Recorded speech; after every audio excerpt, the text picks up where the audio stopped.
Welcome in, ladies and gentlemen, to the BF Tailgate. My name is Steve Mathis. You can find me on Twitter at Judge Mathis. I am one of the co-hosts, along with Dave Tilton, of the Air Raid Hour, which airs every Monday and every Thursday here on the Buffalo Fanatics live stream network. So you can catch us tomorrow reacting to the show, and hopefully it'll be a positive review. We already got people piling in, and already a comment from King Thriller that I absolutely love. He says, "Hey, I don't care if they're mammals or fish, they swim, and I want to squish them." So I really appreciate that comment there from King Thriller. Got James FX90 and a whole bunch of others coming in saying good morning. How you guys doing on this morning? I'll tell you what, it's 7 a.m. on the West Coast. I live in Phoenix, so I haven't even had a chance to make my morning coffee yet. So when Kyle and Manny, who's filling in for Casey today, get on at what is it even, East Coast time, 10:30, I will be going and making my morning coffee. Speaking of Kyle Knapp, I think this might be someone who is related to Kyle joining the newest member of the Bing Squad, C. Naparala. Welcome. Thank you so much for subscribing to the Buffalo Fanatics. And hey, if you like any of the Buffalo Fanatics live stream shows, subscribe, and share. Share it with your friends, share it with your family, let the people know, and welcome them into this Buffalo Fanatics family. And we can have hopefully a really special season here. And we definitely got to get it back on track today in South Beach. Father Snowman coming in saying it's after 3 p.m. here. I need to know where you are, Father Snowman. That's after 3 p.m. That is interesting. We got Robert Yeomans coming in saying first time catching a live show in a long time. Let's go Buffalo. Well, welcome back, Robert. Hopefully you can make this a regular thing again. If not, hopefully the replays are just as nice, even though it's weird. This show, it's literally, it becomes irrelevant the second it ends because we end right at kickoff.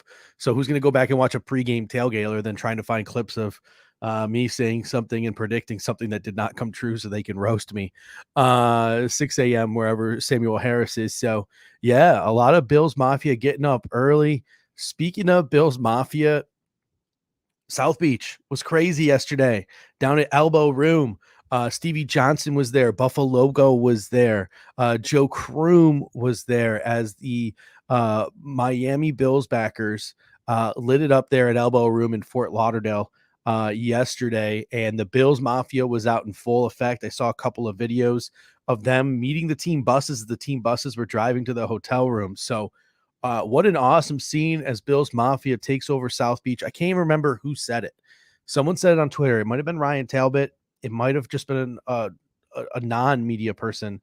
The Southwest flight attendant turned to them and said, like, listen, Bills fans travel to the Miami game. It happens. Like, it's a yearly event. But she's like, it's been 3 straight days of Bills jerseys headed to Fort Lauderdale. I've never seen anything like it. So Bills Mafia is going to be out in full effect in South Beach this weekend, which is something I'm really looking forward to.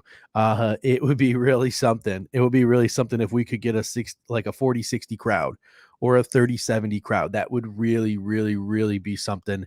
I always love to embarrass Miami off the field as well as on the field. But we got the weather report. Speaking of game day in South Beach, we got the weather report for today. It's not looking great. Like the graphic looks all nice and sunny because I ripped it off my iPhone this morning when it was still 81 and sunny. But if you look down at the hourly forecast starting at 1 p.m. when game time starts, it is thunderstorms or chances of thunder and lightning storms. At 1 p.m. there's a 30% chance, 2 p.m. 60, 3 p.m. 60, 4 p.m. 40, 5 p.m. 50. So it could be a rainy day in Hard Rock Stadium. Now, a couple of things to note here. I really hope we don't get a weather delay because there's like strikes of lightning or something. That would really stink. And that would really be unfortunate. Another thing is like, how will the rain affect the game today? I know that Hard Rock Stadium is mostly covered now at this point, but it's not a dome. So it's going to be really interesting. I'm not going to lie to you. I've never really paid attention to or have knowledge of how that stadium works in the elements, right? So if it's raining or something of that nature, it's mostly covered at least the fans are. So really, other than like maybe a slippery football field, you wouldn't think that the precipitation coming down would affect the game that much. King Tour says, wasn't it raining last year? That's weird. Yeah. And then one of the trucks went out too, and we missed Stephon Diggs' first touchdown as a Buffalo Bill. I don't know if that was like thunder or lightning related, or not. Obviously, it wouldn't be thunder related, but lightning related. I know when the trucks went out. So it should be really interesting. It was so long ago. What a long season it was last year to think back all the way to that Miami game, week 2. The TV network lost the signal, and I think that might have been because of lightning. I'm not 100% sure though. And James FX90 says last year week 2 it was raining, not worried. Yeah, not too worried about it. Mark Mayhem comes in and says, yeah, the rain could cool it down, which is another thing too. That could help out the Buffalo Bills big time.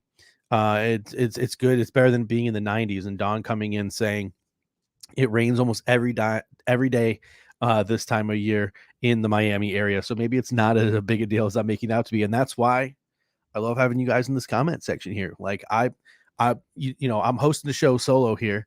I could have just like made something up and been like pretending like I know what I was talking about, but no, I'll plead ignorance when I have no idea what it is I'm talking about. When it comes to weather in Miami, I've never been to the state of Florida, so I don't know what to tell you about the weather in Miami. So thank you guys in the comment section for helping me out there. Really appreciate it.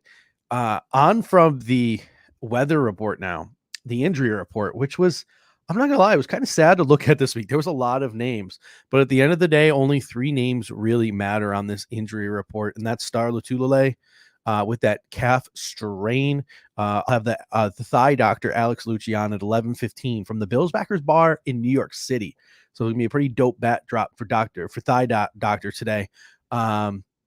Is he going to make his way back from that calf injury today? He is questionable. I'll talk with Alex Lucci today at 11:15 about that. I have my doubts that Star Lotulelei is going to play today, but who knows? Maybe he does make his way into the lineup. Adam Schefter tweeted out this morning that it is looking like Gabriel Davis will play with that ankle sprain, that mild ankle sprain. So it's looking like he is good to go today. However, you have to question, like, what percentage is he playing at? We saw him play with an ankle injury in the playoffs last year, and he wasn't so great.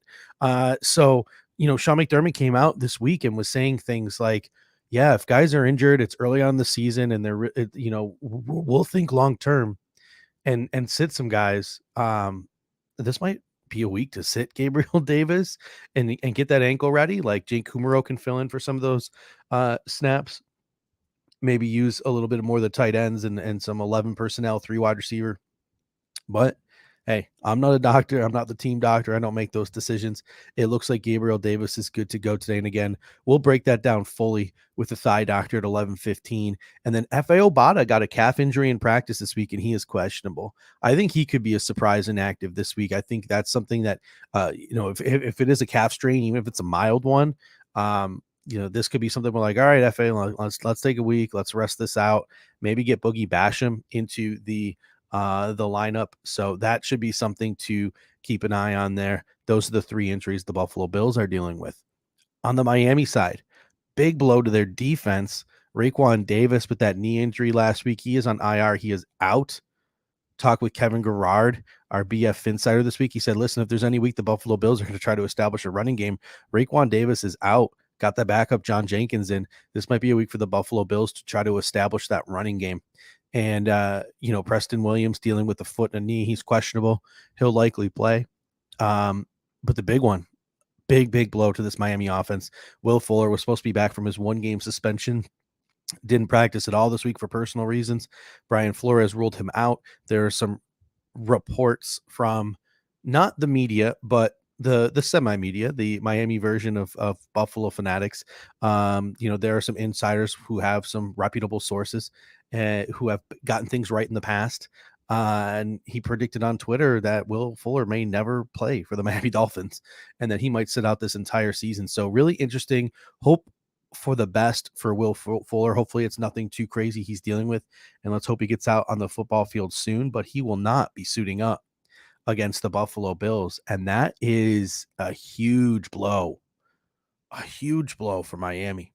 And the reason is I was talking with Kevin Gerard this week, and he said, listen, You got Will Fuller on the outside. You got Jalen Waddle in the slot. You going to trust, Levi Wallace one-on-one with Will Fuller down the field? Are you going to trust Teron Johnson with Jalen Waddle one-on-one down the field? No. And Micah Hyde is only one man. That might drop guys like Jordan Poyer back into the secondary, and that will open things up for the Miami Dolphins underneath, whether it's getting Myles Gaskin the ball out of the backfield or carrying the ball with Myles Gaskin or hitting that tight end and Mike Geseki, whatever it is, because the Miami Dolphins also do like to do a lot of things underneath. They now no longer have that boundary luxury. They do when Jalen Waddle is out there. And then you can bring in Jakeem Grant or you can bring in Albert Wilson, who have speed as well. But they're certainly not the caliber of player that Will Fuller is. So Jordan Poyer could get to spend more time in the box today. And for a quarterback like Tua Tagovailoa, who he did better last week, but historically not a guy who's going to take very many shots down the field, for a team that likes to play a lot of misdirection, for a team that likes to utilize the jet sweep and utilize guys for yards after catch like Jalen Waddle and Albert Wilson and Jakeem Grant and Myles Gaskin, having a guy like Jordan Poyer up in the box is going to be extremely beneficial for the Buffalo Bills this week. So Scott Blakely coming in saying, sorry, late. Is Starr and Davis playing or not? Again, the injury reports do not come out the inactive list does not come out till about 11:15, and we're really going to break, or 11:30. We're going to break it down with Alex Lucci, the thigh doctor, at 11:15. But if I was a betting man, based on the report from Adam Schefter today, I would say that Gabriel Davis is playing. And I would say that Star Lotulelei is not. I would say that Star Lotulelei is not going to play up today. I think the Buffalo Bills give him one more week, and then you probably don't see him on the injury report at all next week. He probably is full go in practice next week ahead of that bout with Washington and Antonio Gibson. So you might see the Buffalo Bills give Star Lotulelei one more week's rest. But that should be interesting. As I'm going through my notes here, I was going to talk about the Bills offense next, but we just talked at length here about Jordan Poyer, and now we're talking a little bit about Star Lotulelei. So let's talk a little bit about expectations for this Buffalo Bills defense today. As I move my note sheet over here a little bit, and I just lost one of them. I just lost my notes to the fan here. Let me put a little something over it so it doesn't blow away. But expectation for the Buffalo Bills defense in this game. Mentioned Poyer, mentioned how he might not have to drop back as much. We mentioned Star Lotulelei probably not going to play. Ed Oliver could be a huge impact on this game. I was speaking with Kevin Gerard, the BF Insider, this week, and he told me Michael Dieter, he's making a second career start at center. And while he really likes Michael Dieter, again, it is his second start, and the Buffalo Bills throw a lot on defense. They disguise a lot pre-snap, and they move a lot around a lot pre-snap. And for a center making his second career start in Michael Dieter, that could be really confusing for him. Not to mention he's a bigger guy. He's one of those, he's a Wisconsin offensive lineman, 6'6", 315 pounds. He's a bigger, more powerful guy. So that means he's a little stiff.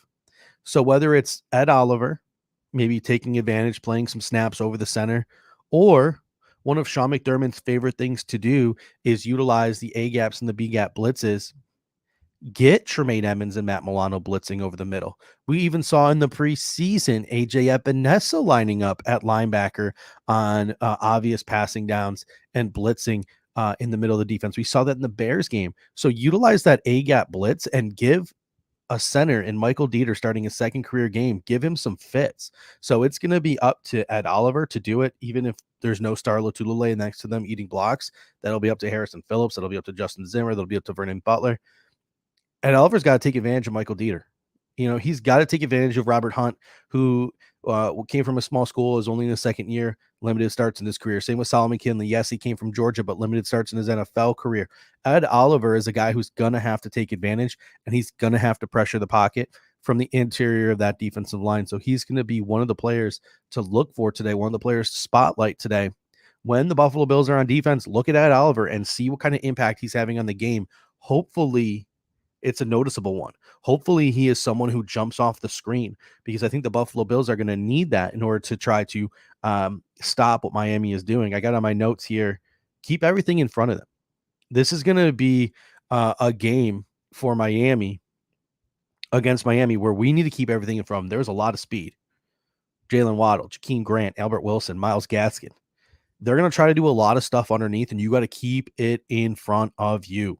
Don't let these guys get over the top of you. I know Will Fuller's not playing. Guys like Matt Milano, Tremaine Edmonds, Jordan Poyer, Teron Johnson are going to be huge today, and we're going to have to wrap up the tackler on first contact. We did a really good job against Pittsburgh, wrapping up guys on first contact. There's that video of Tremaine Edmonds going around where he's just hit sticking people, and he is just manhandling the line of scrimmage. We're going to need that again, sideline to sideline, from Teron Johnson, Jordan Poyer, Matt Milano, Tremaine Edmonds. No missed tackles. When Jalen Waddle gets the ball in a jet sweep, you got to bring him down on first contact. When they try to get the ball in Albert Wilson's hands, you got to bring him down on first contact. Myles Gaskin catch a little ball in the flat. You got to get him down on first contact. The Buffalo Bills need to keep everything in front of them this week. We got the Pull-Out King, one of my faves here. Super Chat, I always appreciate you, Pull-Out King. He says, love the tailgate. Keep it up, Judge, and the rest of BF. Go Bills. Bills win 28-17. I do think it's going to be a closer one today than usual. Miami always keeps it interesting. After all of my chat talking last week in the BF tailgate and on our show, I am going to I'm going to stay humble and hungry this week. I'm not going to make any sort of bold victory predictions. I'm not going to puff my chest out. I'm not going to do any of that. No peacocking from me this week. A quiet confidence that we are going to handle the Miami Dolphins, even if it isn't a blowout or anything like that, because this is the NFL. A win is a win. And I'm sure we all would have taken one last week, no matter how it is we got it. A couple of people in the comment section now, including Andrew Tattaros, have mentioned I'm excited for Rousseau versus a tiny left-handed quarterback. And let's talk about that a little bit. Gregory Rousseau going to get a good majority of the right end snaps. And here's the interesting, there's a couple interesting things. I said I wasn't a peacock. I said I wasn't going to be cocky today. I said I wasn't going to make any bold predictions. But if I were to make a bold prediction today, and I did have to make a bold prediction on our show on Thursday night, because that's one of our segments, is just what's one of your hot takes. Gregory Rousseau, 2 sacks and a forced fumble today. That is my bold prediction for this week. Gregory Rousseau, 2 sacks, a forced fumble. And the reason why I say that is there's some question marks for Miami at left tackle. Last week, Liam Eichenberg played over an active Austin Jackson. Now, Austin Jackson missed most of the week of practice because of COVID. He always has been a project left tackle who was probably starting before he was ready in Miami last season. Brian Flores said after the game, like, hey, we just played the guy who was the most ready. Was he the most ready because Austin Jackson was still dealing with COVID and some of the symptoms of COVID or missing practice time?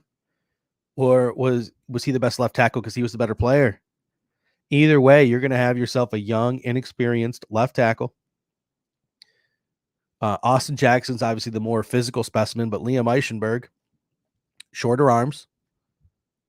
Gregory Rousseau, we've already seen with that length, he can really do some things to some guys with shorter arms. He can really push the pocket there and get to Tua. And yeah, he'll be right on Tua's blind side because Tua is a left-handed quarterback. So it'll definitely be, or I'm sorry, he'll be right in Tua's face because Tua's a left-handed quarterback, but it'll be something. It'll be a sight to see today. I think Gregory Rousseau going back to the 3-1-5. My prediction this week, my bold prediction was 2 sacks and a forced fumble. Yeah, you heard that right, Brendan. It was a bold prediction. It was a hot take. This is pretty much my way of saying I think that Gregory Rousseau is going to have a good game. Whether he actually does have 2 sacks and a forced fumble or not, I don't know. But I do think he has a solid game. Like I said, going back to South Beach after playing for the Miami Hurricanes, comfortable in that environment, comfortable in that stadium, going to have a little bit of a chip on his shoulder. And I think it's an advantageous matchup for him, whether it's Liam Eichenberg or Austin Jackson. And then obviously with Tua being the left-hander, that helps as well. Dawn coming in saying she thinks Mario Addison is going to be her defensive baller today, and Dawson Knox is her offensive baller. I like that Mario Addison pick. Again, he is a guy who's going to be likely platooning with Gregory Rousseau over there on that right side, while Jerry Hughes. Rousseau's. I've had this backwards this entire time. Rousseau. No, Rousseau's been. No, he's been left end. AJ Epinesa has been right. I'm losing my mind here. Now I'm thinking out loud. If someone in the comment section can help me, I'm pretty sure Rousseau's been lining up at left end. So that would put him up against Geseki Davis, blind side. Still an adaptation matchup, so I do apologize for wasting 2 minutes of your time there. He would be going up against Geseki Davis. Same with Mario Addison. Still, even though Geseki Davis is a vet, advantageous matchup there. And then the veteran in Jerry Hughes and AJ Epinesa would be going up against thank you, Josh Clark. Lost my mind there for a second. Would be going up against Austin Jackson and Liam Eichenberg. So you have that veteran experience, and you got guys like AJ Epinesa with a year under their belt. And AJ Epinesa still showing that speed to power that would give a guy like Liam Eichenberg and Austin Jackson some trouble. So apologies for that. Lost my head there for a second. That's what happens when it's 7 a.m. and I'm not drinking my coffee yet. So I didn't mean to waste your time there. But either way, I think it's an advantageous matchup for the Buffalo Bills this week against an offensive line. They are young. They have high ceilings, but they have nowhere near met the potential of those ceilings. Whether it's A-gap blitzes from the linebackers, whether it's interior pressure from an Oliver, or it's our ends. I think we can generate pressure on this Miami team. However, and thank you, Josh. I appreciate that, saying I never waste time. However, the question is, what is Miami going to be doing? How are they going to be playing? You could see another Pittsburgh Steelers situation where Miami comes in and says, all right, well, we're not going to spend a lot of time in the pocket. We're going to be doing a lot of misdirection. We're going to be doing a lot of running. We're going to be doing a lot of dump offs, a lot of dink and dunk stuff. We're going to be getting that ball out quick on some timing routes to try to stymie that Buffalo Bills defensive line. Despite the fact that the Buffalo Bills defensive line underwhelmed last season, and despite the fact that they didn't really get a chance to prove themselves last week against Pittsburgh because Pittsburgh got the ball out so quick, I think the league has a sense that this defense for the Buffalo Bills is back to being legit. I think there's a sense around the league that they're back. And I think that they're going to treat them as such. And I think Miami is going to treat that defensive line as if it's going to give them trouble, even if they might not haven't proven it on the football field yet. So I do think you're going to see Miami trying to get that ball out quick, which could be advantageous to the Buffalo Bills if they wrap up, if they tackle. Again, Milano, Edmonds, Poyer, Johnson, keep everything in front of you. You got to tackle on first contact. So that's going to be key for the Buffalo Bills offense or defense. Speaking of offense, moving on to the Buffalo Bills offense here a little bit. Want to talk about a little bit about the Buffalo Bills offense. Obviously, disappointing last week, right? Highly, highly disappointing. This is what I'm going to be looking for when the Buffalo Bills take the field on offense. Is there going to be an overcorrect? I'm worried that there's going to be an overcorrect, meaning last week, spread them out like crazy, never kept a running back in the block, et cetera, et cetera. So in my mind, a great stat from Robert Mays this morning, it was retweeted by Ryan Sullivan, Sports Rock, who will be joining us on the pregame panel at 11:45 from 11:45 to 12:45. There were 10 plays ran out of 0 personnel, meaning 5 wide receivers in the National Football League last week. 10. Buffalo Bills accounted for 9 of those 10 plays. So the Buffalo Bills literally were pretty much the only ones who ran 0 personnel in the National Football League last week. One other team ran it 1 time. We ran it 9, more than anyone in the league. So is there going to be an overcorrect? I would personally like to see 11 personnel, right? Get Dawson Knox in that pseudo tight end fullback role where he's moving back and forth and Josh Allen is pointing him in whatever direction he thinks there needs to be a blocker. Got Emmanuel Sanders, Cole Beasley, Gabe Davis, and Stephon Diggs, 3 of the 4 rotating as your receivers. And keep Devin Singletary and Zach Moss, who's likely to play today, again, reported by Adam Schefter. Keep them in the backfield. And I'm not saying that Josh Allen has to be under center. I'm just saying, like, keep that tight end to chip before he goes and runs his route.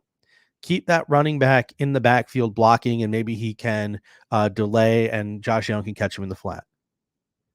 You don't need to overcorrect and go from the crazy spread last week where there was nobody chipping and there was nobody staying back in the block to 12 personnel, 2 tight ends. You don't need to bring in the fullback, Reggie Gilliam.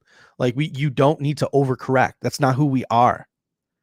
And my concern, seeing a ton of clips of Reggie Gilliam in practice this week and hearing Zach Moss is going to be back and all these different things, is the Buffalo Bills are going to try to overcorrect. I don't want to see an overcorrection this week. That is not something that I think would be fruitful to this offense. And the Pullout King says, I think we'll be surprised at the running game today. I do too. I just don't want to. I just have this creeping thought in the back of my mind that they're going to try to overcorrect. I think they can run the ball well out of 11 personnel, right? Like if Dawson Knox is staying in that pseudo fullback role, and even give take Dawson Knox out and put Reggie Gilliam in for some place. That's fine. Give Devin Singletary the ball, give Zach Moss the ball, let them do their thing, but it doesn't need to be out of 5 formation. It doesn't need to be out of 12 personnel. Like it can be out of shotgun, 11 personnel, 3 wide receivers, and still be effective. And you could still flow what is the crux of your offense, the passing game, through that. So that's what I want to see more of today. Just some more common sense, some more common sense personnel decisions from the Buffalo Bills coaching staff this week. I think they completely overthought themselves last week. And I want to see more misdirection. There was no, remember the days where Isaiah McKenzie was moving across back and forth the line of scrimmage on almost every play, moving linebackers, moving safeties, opening things up. I want to see some more misdirection this week. That is something that would really interest me as well. John Marlowe coming in saying, Judge, we are giving Singletary the handoff city. Another 70-plus day. Knox, 4 catches, 78 yards, and a touchdown. Emmanuel Sanders, 2 touchdowns. Josh Allen, a running touchdown as well, and 3 sacks from one Ed Oliver. I like it. Confidence. I do think that I got Devin Singletary starting in 2 of my fantasy leagues in my flex spot. I'm very confident that Devin Singletary is going to be a weekly fantasy football stud, meaning I think he's going to get enough targets every week and enough combined receiving and touchdown yards and a chance to score a touchdown every week. So if you're a fantasy football player, I think that Devin Singletary is a quality flex on a weekly basis because I think he's going to see somewhere between 10 and 20 targets between the running and the passing game. He'll get you somewhere between 70 and 100 yards, or 60 and 100 yards, depending on whether he can break one or not. And, we saw in the preseason, like this dude can score touchdowns. And we saw 2 years ago, this dude can score touchdowns. So we got to get it back. So Parham comes in and says, Singletary or Kenyon Drake in your flex. I would go with Kenyon Drake. Not that I don't. I just got done saying I would love Devin Singletary, but if you have a chance to put Kenyon Drake, a starting running back on a team with John Gruden as the play caller, who's going to run the rock, who's going to tote the rock, yeah, I would go with Kenyon Drake over Devin Singletary just out of a pure target standpoint. Kyle Knapp and Manny Dio will be on here in about 1 or 2 minutes. Still waiting on them in the waiting room, and they're going to be breaking down a whole bunch of fantasy questions for you. Gregory Man 11 comes in and says, is Moss active today? Not confirmed. The inactives will be out at around 11:30. Again, I'll be on live again at 11:15 with Alex Lucci, the thigh doctor. He will be live from New York City's Bills Backers Bar. Pretty cool locale there. We'll be breaking down all the injuries and making our predictions and giving our reactions to the game day inactives. But Adam Schefter did tweet this morning that Zach Moss is expected to be activated for game day. So it should be super interesting. And apparently it's my fault that they're not here because I didn't give them the link into the Twitter chat. So as I'm speaking here, I want you guys to give me your predictions for game day or any hot takes you have for game day. And we're going to close out with that as I copy and paste the link here for them to get in. So I'm a terrible, this is what happens when you host and you produce, but let me know what you guys think. What is your biggest takes for this game? And we'll take a couple minutes going through your takes for this game before we get Kyle and Manny in here to do the fantasy show.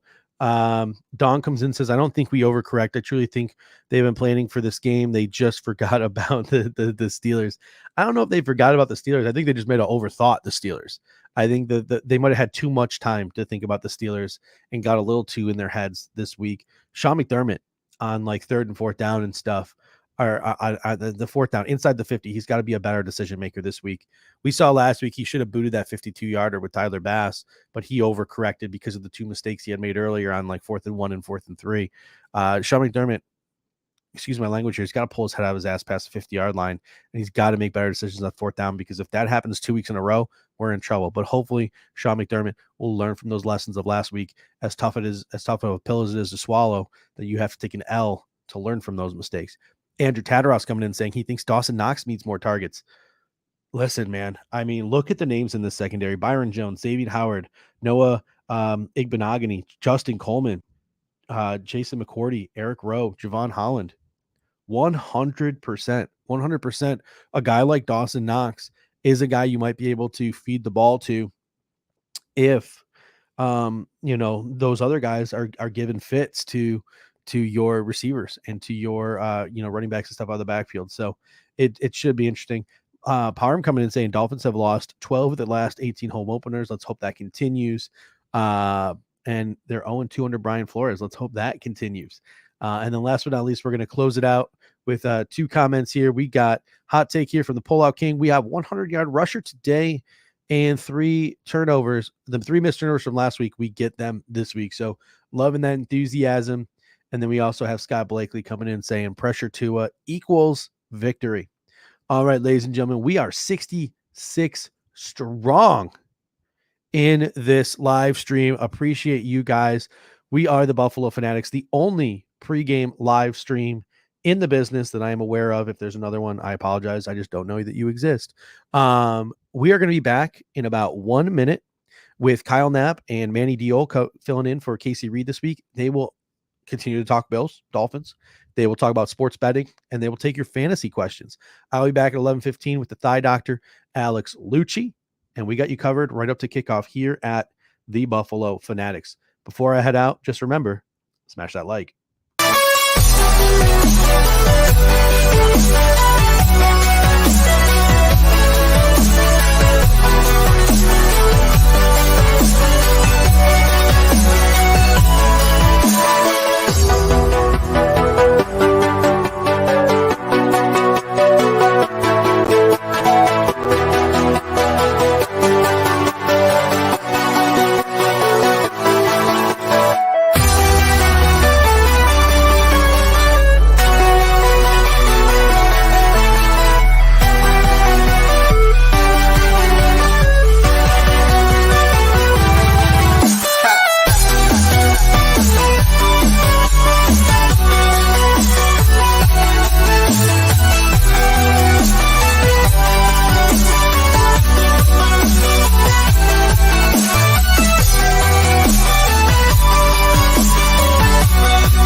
What's up, Manny? How we doing?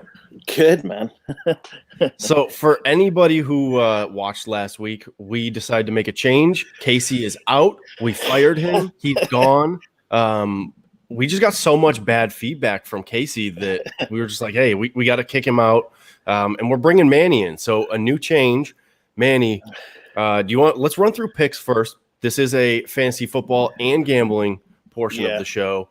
But in order to give people time to get their fantasy football questions in, let's run through our picks. I know you have some games that you're actually betting on. I have some games that I'm betting on. Let's run through the games that we're not betting on first. Sure. And then we can go over our individual games if that works. Yep. So I guess the first one that we aren't betting on is Raiders, Steelers. I have the line right now at +7 +7 for the Raiders, -7 for the Steelers. You might have a half a point different, but where are you rolling with this one? I'm going with the Steelers. I just, after what they did with the Bills, I think, a short week for the Raiders, I think it's going to be difficult to stop that defense. And I think the offense does enough, as we saw last week, to win games. I think they cover it. I think the Steelers will win, I think, handily in this game. So I differ from you on this. I do think the Steelers win. It's not that I think the Steelers are going to lose. I think the Steelers are the better team, but the Steelers, I don't think their offense is going to be good enough to actually put up a ton of points. Their defense will obviously be good. We know that. We saw that last week. Yeah. I think it's going to be a closer game. I think it's going to be within one touchdown. I think the Raiders will be able to do enough to score, but it's probably going to be a low-scoring game, maybe a win by a field goal type of game. I think the Raiders cover. So that's where I'm at. I think the Steelers are going to play a lot of close games this year. Yeah, they probably will. It's also, you got to remember, it's Pittsburgh's home game, first of the season. The crowd will be pumped. I think the team will be pumped at coming out 1-0. So that's where I kind of saw it. All right, yeah. So we differ on that. That's okay. Yeah. That's the whole point of talking through this. Yeah. We got next game, 49ers, Eagles. The line is at -3 for the 49ers. Are you taking the 49ers to cover, or are you going with the Eagles?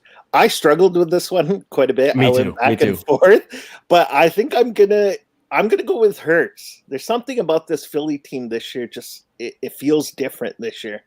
I know that's weird saying that, but I see something different in this team, and I think they're gonna show up at home.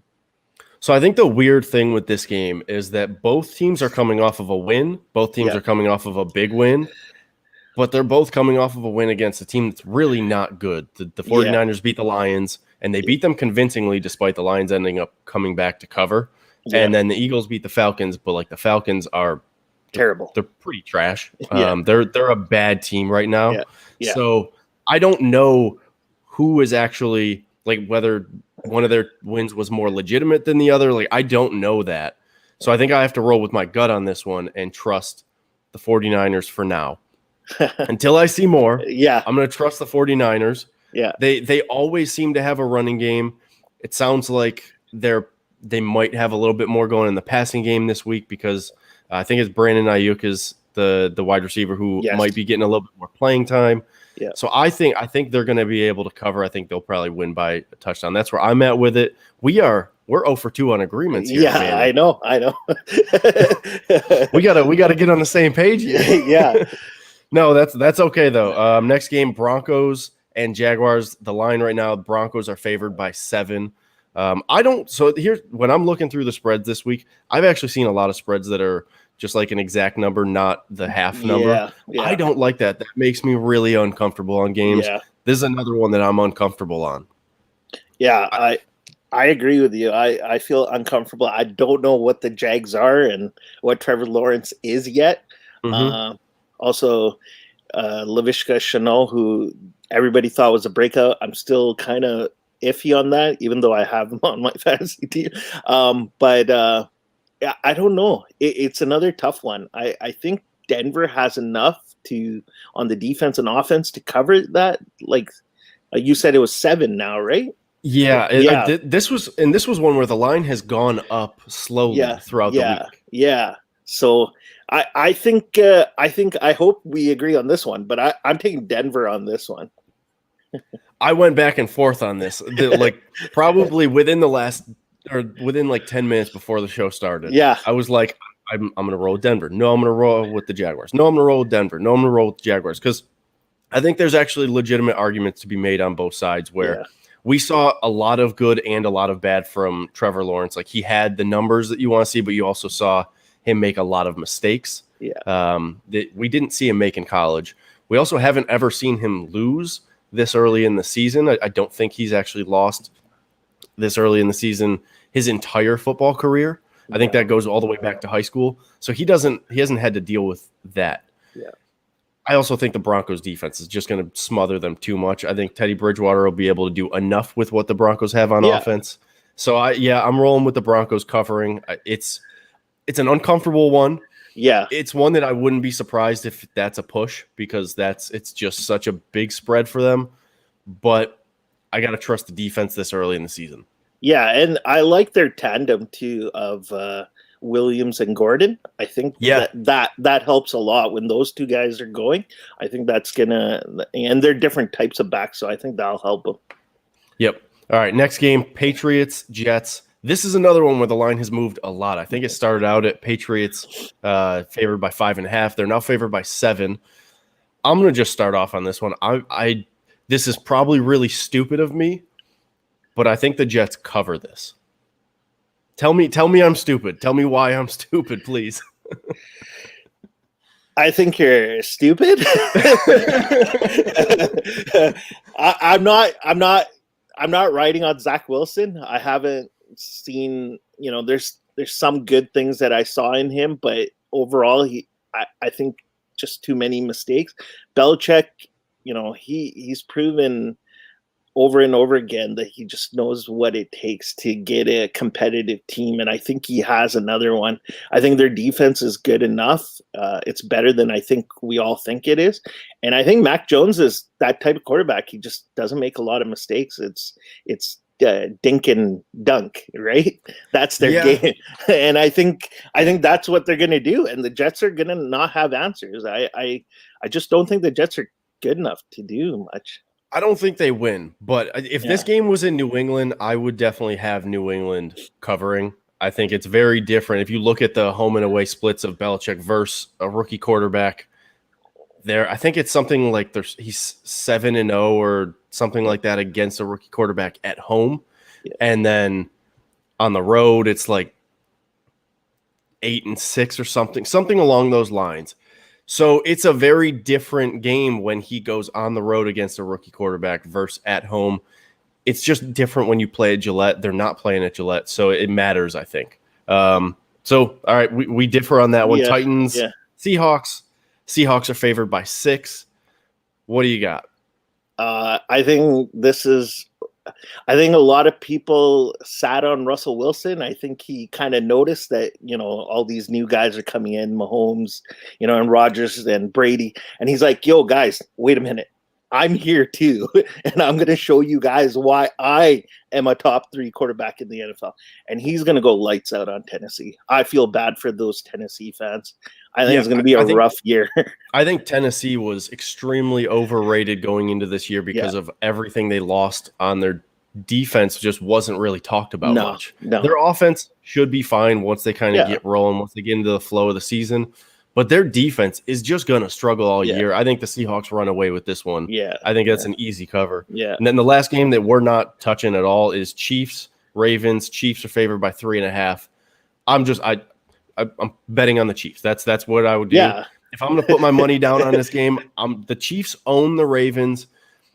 It's a primetime game. They want to continue to own the Ravens. Just keep betting on the Chiefs until you're proved otherwise. My thing is, can I bet on the Ravens of how close they can keep it for how long? Right. Because that's the bet you want to take, is how close can the Ravens keep it within 3-4 points from Kansas City. And that's another team I think was a little overhyped, but of course their injuries, on the running back. But me, I've been not on the Jackson bandwagon for a long time. Yeah. All right. So let's get into our games now. We're both taking a play in the Bills-Dolphins game, so let's save that for last. Yeah. We'll run through your picks first, though. Houston, Cleveland, what do you have? I have Cleveland covering that spread. I know it's quite large, but I know that one Houston game, everybody thinks, maybe Tyrod Taylor could do some, magic there, but I think Cleveland rolls over. I think Chubb and Hunt will be unstoppable, and they got enough weapons to score, and their defense is, I think, really great. I think that's the team out of that division, other than, Pittsburgh, that has a really good defense there. So I take them covering. I like that. It's a scary one to pick them to cover because it's such a large spread and because what you saw Houston do last week. But you also have to remember that Cleveland played Kansas City, so it's a completely different ball game when you're playing against them versus Houston playing Jacksonville. So I'm with you on that one. Yeah. Then you have Rams, Colts. Yeah, I got the Rams covering there. I think Colts are not the same. Wentz doesn't really add anything to me. I think they're just basically a cheaper version of what they were last year. So I think the Rams cover that. The Rams look good. Stafford looks like how he always looked like in Detroit, but with better players now. So and their defense, as we know, the defense is quick, fast. They're pounding. I think the Rams win that convincingly. All right, and then Bucks Falcons. That one, as we know, Falcons could be the number one pick this year. I think that's how bad they are. Matty Ice, I love him, but he's getting old up there. But I think Tampa Bay runs away. Maybe another 3-4 touchdowns by Brady tonight. Yeah, they could have a huge game. And then your last game that you're playing on, Cowboys Chargers. Where are you rolling with this one? Well, this is more of a money line. I went with the money line on this one because it's close. I think last time I saw it was 3.5 or 3, somewhere around there. I had it at 3 as of this morning. Yeah, and for me, and that's for the Chargers. 3. I like the Cowboys. I'm not sold on the Chargers. I like Herbert. I think he's a great quarterback. I think they got the right weapons. They're building it properly, and their defense is good. But I like something Cowboys. I think they're going to come back, and I think they'll win that game.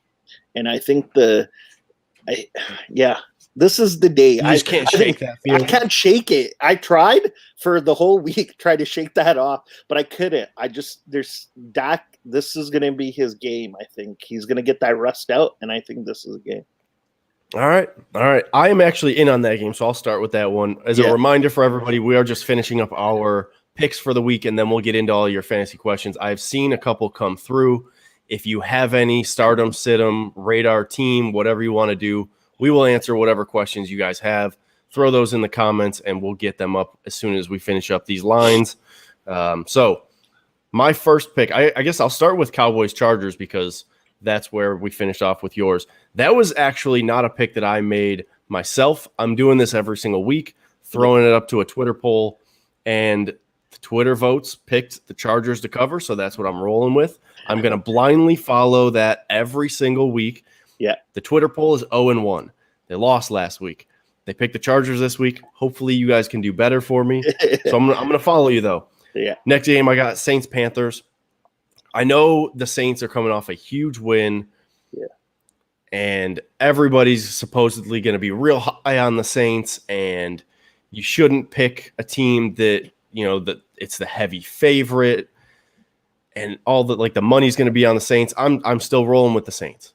I don't think it's going to really be even close. I don't think that it's going to matter that they just got that big win. I don't think they're going to have that fall off because I just don't think that the Panthers offense is going to be able to keep up with the Saints, despite the Saints losing their best cornerback. I think that matters, but I don't think it's going to matter enough because I think what the Saints can do with their offense, despite not having all of the best weapons, we saw what Jameis could do last week.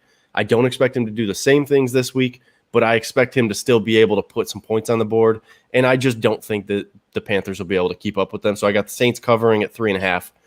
Cardinals, Vikings. I think the Cardinals will probably cover here, but I'm not taking that. I'm actually taking the over.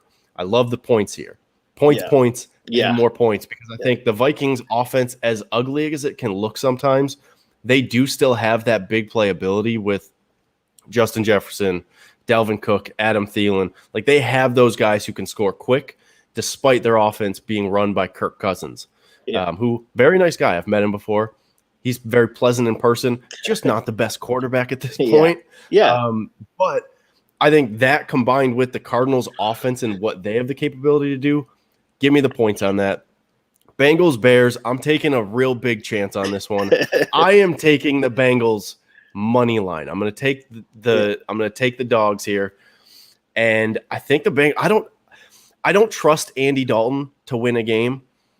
I trust Joe Burrow. He has that moxie, that it factor that I'm just going to roll with him. If they're playing against a team that is not very good, I'm going to trust him. So I'm taking a chance on that one. We'll see how it goes. And then the last game, Bills, Dolphins. We'll get into your pick in just a second for this. I'm not taking the spread at all. I'm actually taking a prop bet here. I got Josh Allen going over 2.5 touchdowns or passing touchdowns. I think it's a big bounce back game. So there we go. Yeah, I agree with you. I think if the Dolphins betting on moxie, a winning strategy. if the Bills don't cover, I'd be baffled. I'm one of those that wasn't on the overreact bandwagon. It Mhm. was what it was. And they struggled and they looked jittery. But this game, he's dominated the Dolphins, and it shouldn't change. The Dolphins are a mediocre team, maybe above mediocre. Sorry, Kevin. I'd say above mediocre. Yeah.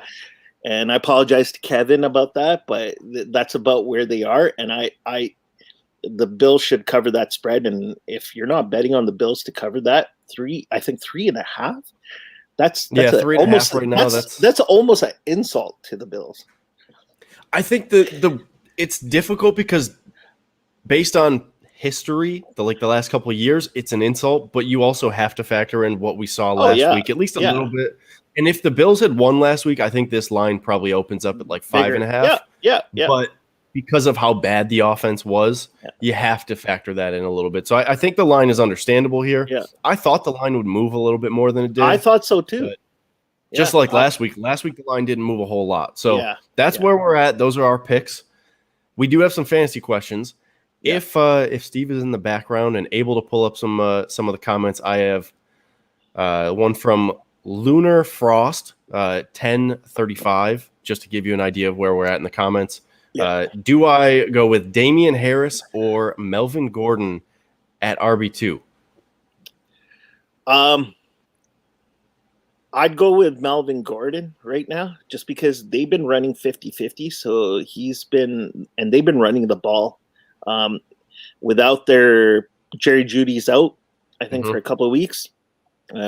They haven't shown me that Sutton is back to normal after a big injury. So I'm going to say go with Gordon just because they've been running 50-50. And he popped for a big one last week, I think 70-yarder. Against the Jacksonville Jaguars. I think that could be done. So the Jaguars don't have the best defense. We saw what the Texans could do against them last week. So I think that there's a lot more potential there if you roll with Melvin Gordon. The weird thing with the Damian Harris pick would be the Jets also aren't all that great, but they have a good defensive line. So you don't really know. And then you also factor in that he's a Patriots running back. We've seen before, like Patriots running backs can have a huge week one week and then not even be active other weeks. And obviously that's kind of like an anomaly. That's not a typical thing. But we've seen, like, it's very typical that they'll have a big week and then not really be involved in the game plan. You don't really know what's going to happen with a Patriots running back. I would be much more comfortable taking Melvin Gordon just because you know he's going to be involved in the offense. Whereas Damian Harris, he could be involved in the offense. He should be involved in the offense. But you never know. You really don't know what the Patriots and what Bill Belichick is going to roll out there with the running back situation. So I think it's probably – I don't even want to say it's a boom or bust type of pick. I think it's probably just safer to go Melvin Gordon. I think he probably has the higher ceiling and he has the higher floor on this one. Next one would be from Chevy_YT, Devontae Parker, Tyson Williams, or Laviska Shenault at the flex. I have Laviska Shenault, so I'm still waiting for Laviska Shenault. Tyson Williams, I think, is out. I don't think I'll check that. Yeah, check that. Maybe it's Tyrell Williams who's out. I like Shenault. Shenault, they use him a lot, and I think he could be. He's used in all parts of the game: the run game, the sweep, the jet sweep. He's kind of like a better version of Isaiah McKenzie, like a way better version of Isaiah McKenzie. So I think that's who I would go with. Obviously, I'm a little loyal to Laviska Shenault just because I have him too, so I need him to perform. But I think overall, like, he's one of their big guns, and I think he's going to be a big part of that. Maybe not like last week. I always say week one is kind of that week where everybody's getting their rhythm, kind of, and some teams look off. And players look off, so maybe that's just the jitters. And I think Laviska maybe has a turnaround week this week.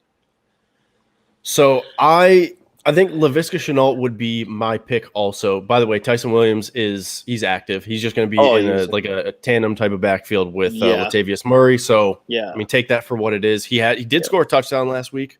And they played pretty well, but They called up You never Freeman know. too. Devontae Freeman got called up too from practice. Yeah. So we don't know who's going to be running the ball there.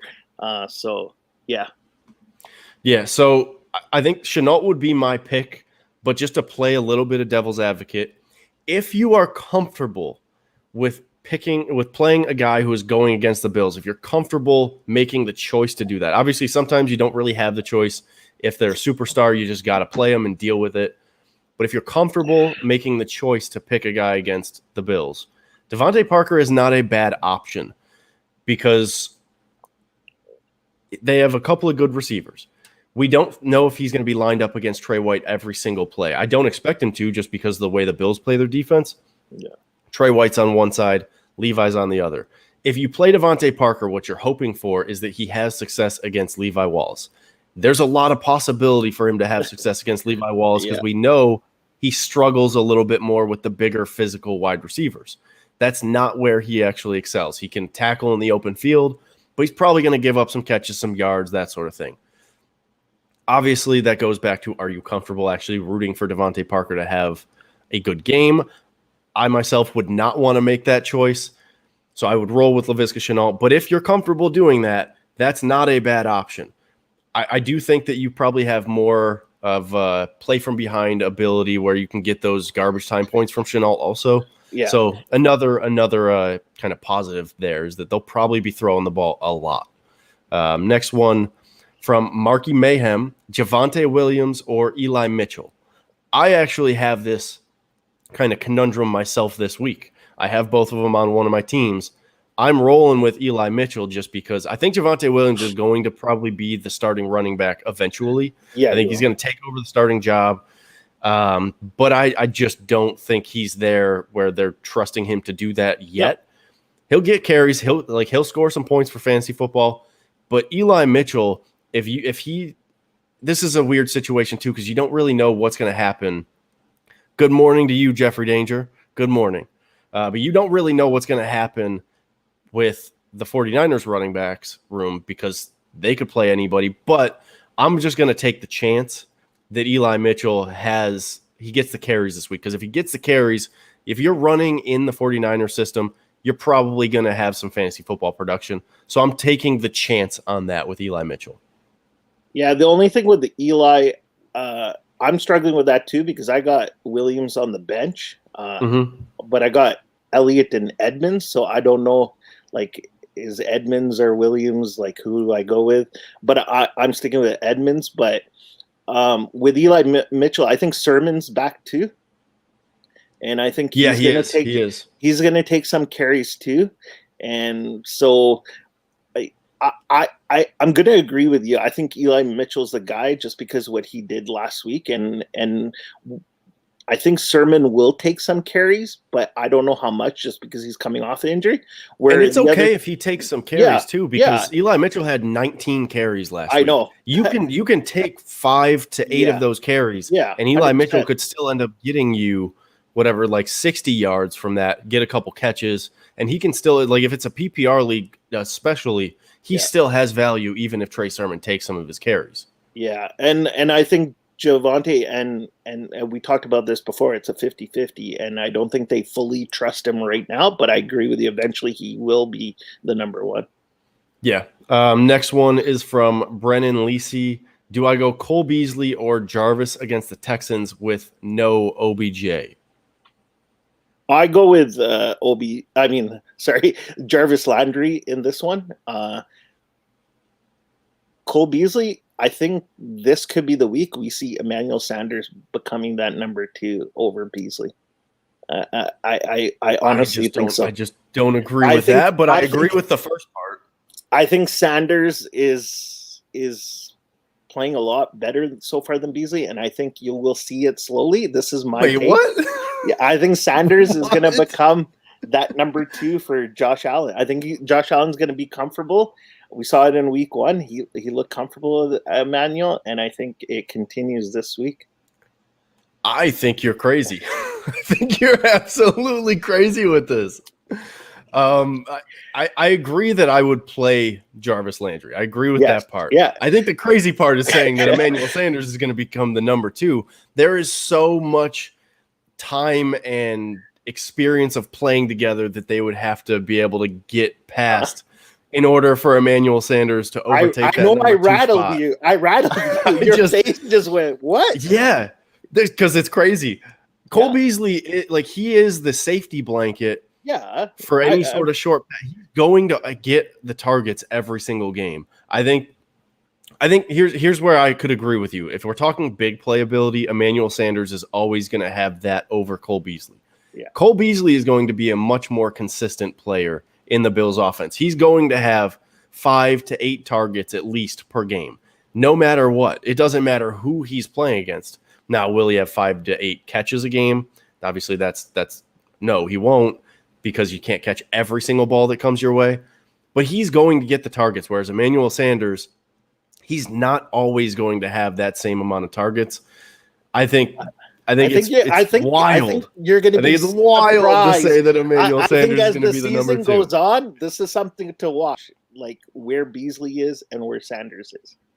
Yeah, I just think that's absolutely crazy. But either way, I think it's a not necessarily an easy pick, but Jarvis Landry is the number 1 in Cleveland. Yeah, 100%. They're a better running team than they are passing team, but Baker can definitely move the ball, whether Bills fans want to say he can or not. He's a good quarterback. Right. So once in a while he shows up. I trust, especially against a bad team like the Texans, because they are a bad team, despite what we saw last week. Yeah. I trust that he'll be able to move the ball around, and especially without Odell in there. Give me a Jarvis Landry big game. Yeah. I gotta look for the next one. Here we go. Ronald Jones or Devin Singletary for the flex. That's a tough one. Honestly, give me a coin and heads and tails on that one. If it's a PPR league, which most people play. Most people play PPR. Yeah, I've been playing IDP for 15 years, so it's a little bit different. But I go with Devin. I just like Devin's game from last week. I think you're going to lose a lot of points for Ronald Jones without the touchdowns, because I think Fournette takes those a lot. And so if you're looking for touchdown scores, I think Devin Singletary has a better chance to break one. Also, I think he's a very good receiving back. I think Devin is underrated for how good of a pass catching back he is. And I'd like to see him more used in that frame, but I see him higher ceiling. I think despite Zach Moss most likely playing, obviously the inactive list hasn't come out yet. That'll come out in about a half hour or so. Yeah. But it sounds like he's probably going to be active this week. Despite that, I would roll with Singletary just because we know for a fact Ronald Jones and Leonard Fournette, they split carries. They're splitting time. We don't know for a fact that if Zach Moss is active, it's going to be a 50-50 split like that. Devin Singletary played really well last week. I know a lot of his big yards came later in the game, but I just don't think that teams are going to respect the Bills running game until they make them. So there's going to be opportunities there. So I think it's the same thing. So then the next one, Nate Wilson it's a PPR league. He needs 2 wide receivers and 1 flex out of DK Metcalf, Amari Cooper, Chris Godwin, Brandon Cooks, and Elijah Mitchell. Can I be in your league, first of all, if you have those players? DK Metcalf, 100%. He should be starting every week. Yep. That's not even a question. I think this is so. I don't mean to cut you off, but I think this is just an easy one of DK Metcalf, Amari Cooper, and Chris Godwin. I think you just play those 3. Those 3 should be playing every single week. Yeah, that's what I was going to say. Yeah. Can I be in your league? Because those are the 3 players that you should be starting every week, no matter what. Yeah, I think that Brandon Cooks, you're not going to be able to see a big game from him this week against the Broncos, despite that whole they should be playing from behind. Or no, not the Broncos. Sorry, they're playing against the Browns. I just don't think we're going to see a big game from him this week, despite playing from behind. Because I think what we saw last week was a bit of an anomaly from the Texans offense just in general. So I don't think that we could take that and then extrapolate that over the next couple games. I think we have to just take what we thought the Texans were until they officially prove us otherwise. And I just don't think they did that last week. I just don't know how you go any other way than the three best wide receivers on your team. I'm sorry we don't have much more for you there, but like I feel like that one feels pretty obvious there. Next one, Brandon P, Allen Robinson or Jarvis Landry. I'd go still with Jarvis Landry. I think there's more opportunity with Baker being a lot better at making plays, and Landry is obviously number one. Not that I'm saying Allen Robinson isn't, but there's a lot of other wide receivers that get the ball, and I don't trust their quarterback, so I don't think Allen Robinson. I think there's just a better chance of more points. Yeah, I think I would probably look at this differently if Justin Fields were playing, despite Justin Fields being a rookie. I just don't see much value in taking a wide receiver who's playing with Andy Dalton. I think Allen Robinson is actually a much better wide receiver than Jarvis Landry, but for fantasy purpose, I just don't think that it makes sense to play him until they can establish some sort of a connection. Yeah, until they play Justin Fields, then you can play Allen Robinson. I think once Fields is in, then it changes things for that offense just completely. Devontae Parker or Robbie Anderson. I love this Robbie one Anderson. Is from Robert Yeomans. Hopefully I said that name right. I love Robbie Anderson. I think that's an underrated tandem. And last week, I tried hard to get him in all my fantasy leagues. I think there's there's that chemistry that Darnold and Robbie Anderson had on the Jets, and I think it carries over to that Carolina Panthers. And I think I go with Robbie Anderson all day. I think Carolina can score, and Robbie Anderson is usually the guy, even though they have other receivers there. So I didn't realize this last year in that offense, and I think this is going to be even better this year, or at least it'll be like a duplicate. Yeah, Robbie Anderson had, I think, 94 or 96 catches for the Panthers last year. He just isn't talked about ever. Yeah. So he definitely has fantasy value when you combine that in their offense with just Sam Darnold being there. So he has that connection with him already. I think it also helps the Robbie Anderson argument that Marcus Lattimore is out. Yeah, he is not playing. Yeah. And they'll probably be playing from behind, so they're going to have to throw the ball. So I think there's a lot of opportunity. There's opportunity for both. Like I said earlier, if you're comfortable picking Devontae Parker against the Bills, there's definitely fantasy value there. You can talk through a reasoning of why you could pick him. But I think it's a safer play to pick Robbie Anderson with that connection and then with what their situation is likely going to be this week. I think Davenport's out as well. So that's a huge loss for the Saints too. Team. By the way, WB2DX agrees with me that Cole has the lock on wide receiver 2. So shout out to whoever that is. Don't know because you don't actually have a name out there, but appreciate you for agreeing with me. I'm just saying, hey, we'll talk about this mid-season. Yes, and we might end up having the same exact conversation there. Chad Cooper says, start Geseki or Mark Andrews. I think this was actually a conversation this was a question that Casey and I got last week also. Obviously, it's different each week based on matchups, but I'm interested to hear your thoughts on this. I think if there's anybody that Tua has good chemistry with, I think it is Geseki. And he seems to play really well against the Bills for some odd reason. So I like Geseki, but I think Mark Andrews is due. I think if there's anybody that, especially if Baltimore gets to red zone, which they will, not saying that they can't, but I think if there's any red zone play, it's going to be Mark Andrews. That's who he looks for. So I just see a better chance of Mark Andrews getting a touchdown and getting more points that way than Geseki will this week. I also think it's crazy if you have both guys on your team. Yeah, like that's a really good tight end room. What league do these guys play in? The 16 league, maybe. Yeah. I would roll with Geseki here, just because of history of what Geseki has been able to do against the Bills. What we know the Bills defense to be, which is they're not the best against tight ends. Like we can just say it as it is. Despite them playing really well last week, there was moments where the tight end got open in the middle of the field. That's going to be available. And like you said, Tua has that connection with Geseki probably over anybody at this point. Obviously, it's still early on in his career, but that's probably what I'm rolling with. So I'd roll with Geseki there. But that's another one where you have to decide, do you want to root against the Bills defense in a sense? Yeah. I think the Bills are still going to win despite Geseki likely having a good game, so I'm comfortable with it. But you got to make that decision. It's tough. I think you also here's another interesting part to this.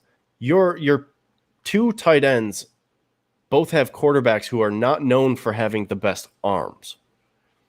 Like Lamar Jackson, great player. We saw last week he had 6 straight incompletions. He throws the ball all over the place sometimes.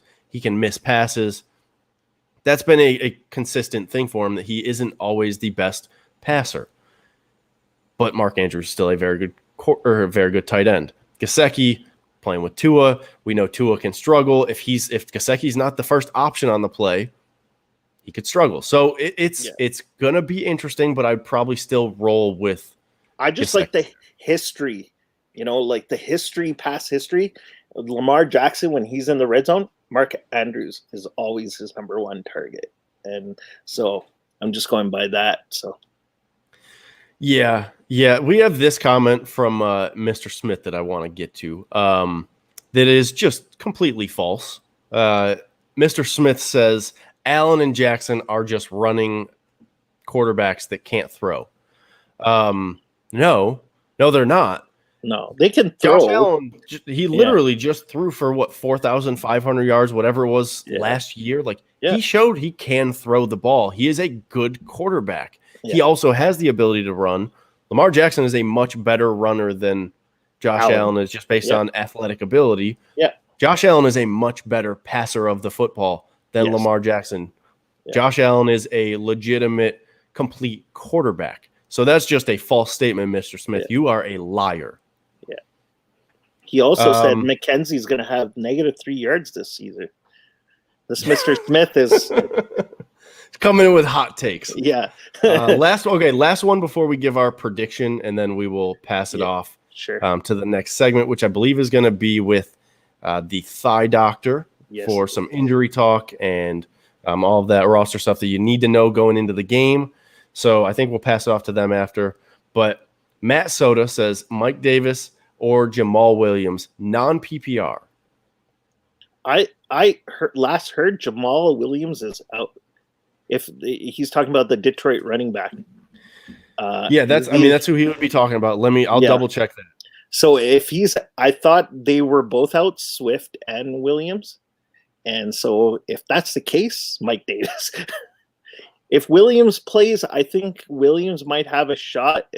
He does not have an injury designation as of right now. He did. Yeah, he practiced in full on Saturday. I heard on the weekend that he might be out, so he must have made it through. Yeah, he was removed from the injury report, so it sounds like he is going to play. I like Jamal Williams. It's going to be tough, man. Green Bay is going to come out with a vengeance. I don't know how many points Detroit's going to score, but it's also tough because both teams are probably going to be playing from behind. And they're running backs, so that makes it really tough. Yeah, but I think Jamal Williams, if I remember him correctly on Green Bay, they did use him a bit in the throwing game, and I think that's where maybe he gets a little bit more than Mike Davis. With some receiving yards, and I mean non-PPR does change things there. Yeah. But if you're gonna get some receiving yards, that could definitely be beneficial. Yeah.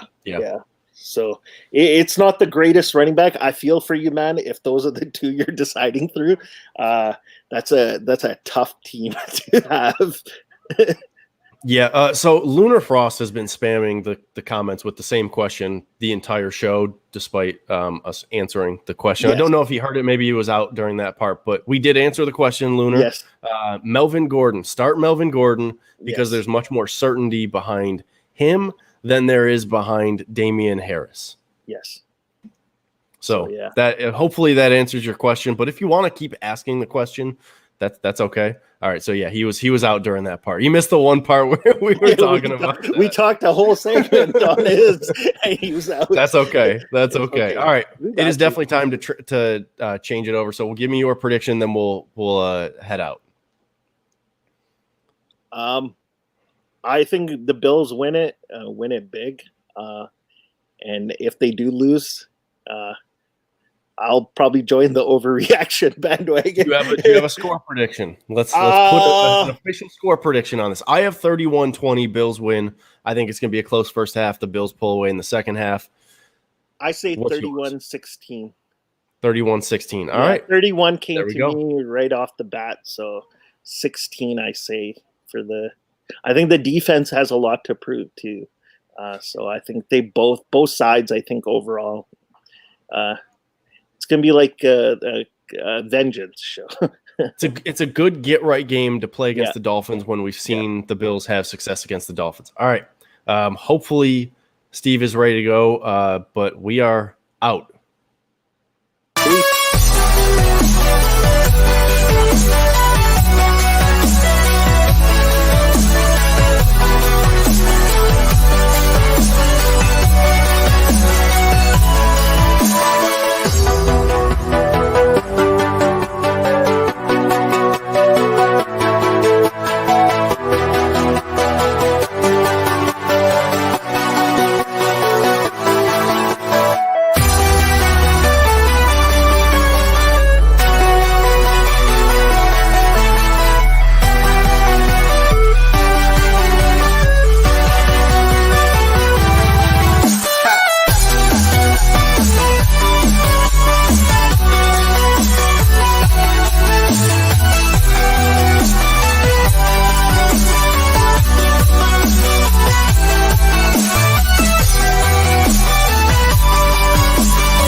All right, ladies and gentlemen, welcome in. Alex, if you want to mute your you got it. We got the thigh doctor in the building, and we are here to talk about the possible Buffalo Bills inactives today. And we got our very own thigh doctor live from the New York City Bills backers bar. So I'm gonna have you unmute yourself now and talk to us a little bit about where you're at. Yeah, so I'm in the city. We're at Penn 6. It's right near Penn Station. This is like a third-generation Buffalo Bills backer bar since we've moved, just shuffled a little bit because of closures in restaurants. This is my first time here this year, and first time since they've opened up. They did their debut last week.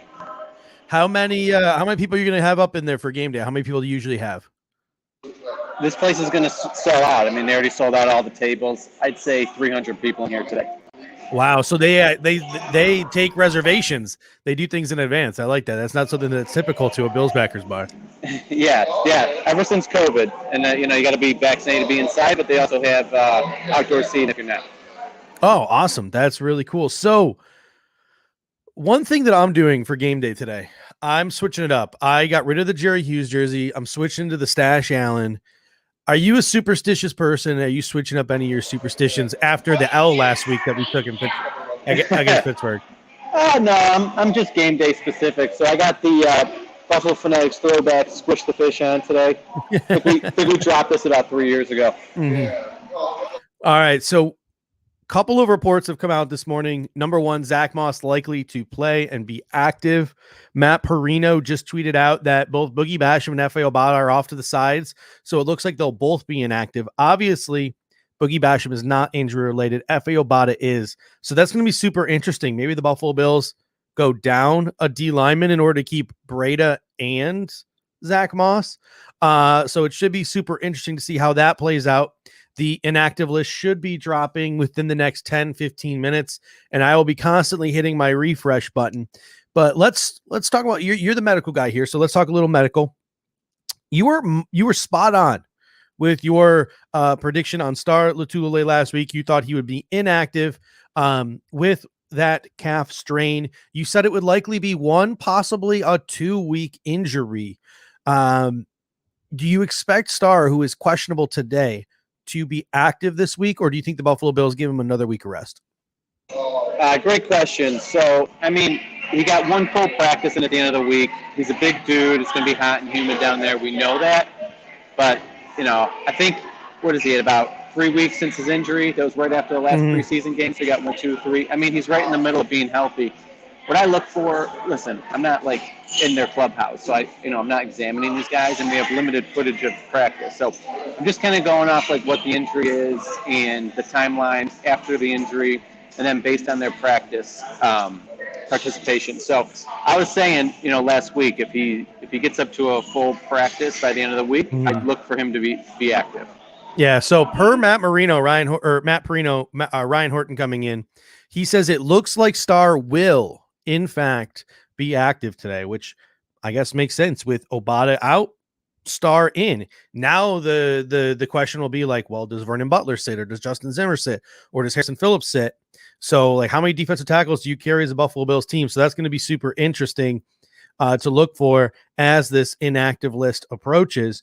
But if Star Lotulelei, who got a full practice in that very last day, if he's playing somewhere between 75 and 90%, what kind of game are you getting from Star?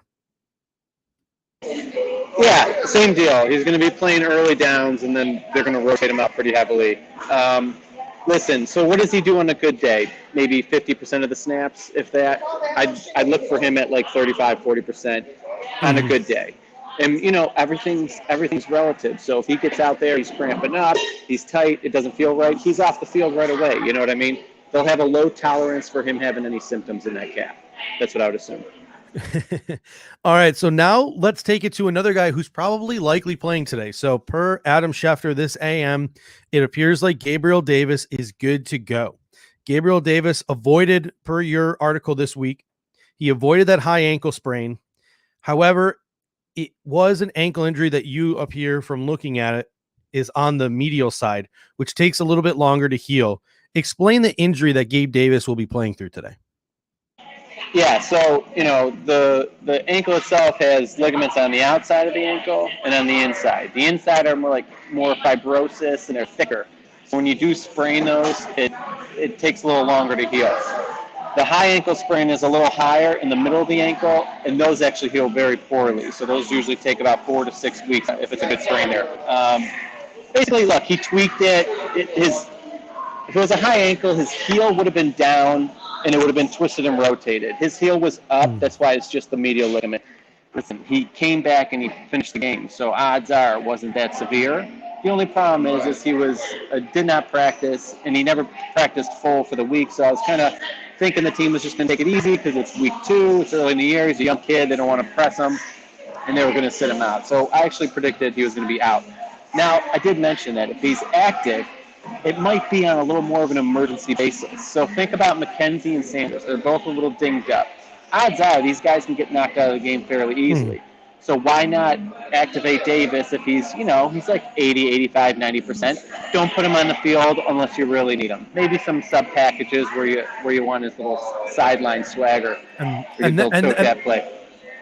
And that's interesting too, because he played with a similar injury, and maybe you can speak to it. Maybe it's not a similar injury, but it's an injury to the similar part of the body in the playoffs last year. He sprained an ankle. I don't know if it's the same type of sprain, and he was invisible after that injury. Talk about the injury he suffered last year. Is it the same or different? And if he is playing, would he be that invisible? If he is playing, would he be that invisible? I don't think they would press him in a week 2 if he was going to be that invisible. If he was as hobbled as he was last year, I mean, listen, that's the playoffs. These guys are like, let's go. Any given Sunday, this is your last game. So I'm sure he's much better than he was in that playoff game. But yes, he had the exact same injury, it appears, as last year in the playoffs, and it was on the opposite ankle. He basically planted his foot, it was getting everted, and then a guy came down on the outside to continue the sprain. It just must have been more severe last year. That's what I would assume. All right, let's shift our focus here. And again, we're still waiting on the game day inactives. I am refreshing Buffalo Bills PR every 2 seconds here. Still nothing from the Buffalo Bills PR. In the comment section, if you beat me to it, let me know in the comment section. And Alex's piece. So every week, we're going to be bringing Alex on to the BF Tailgate to break down the injuries for us and let us know what the players are playing through and what to expect. We're going to predict the inactives, and we are going to react to the inactives.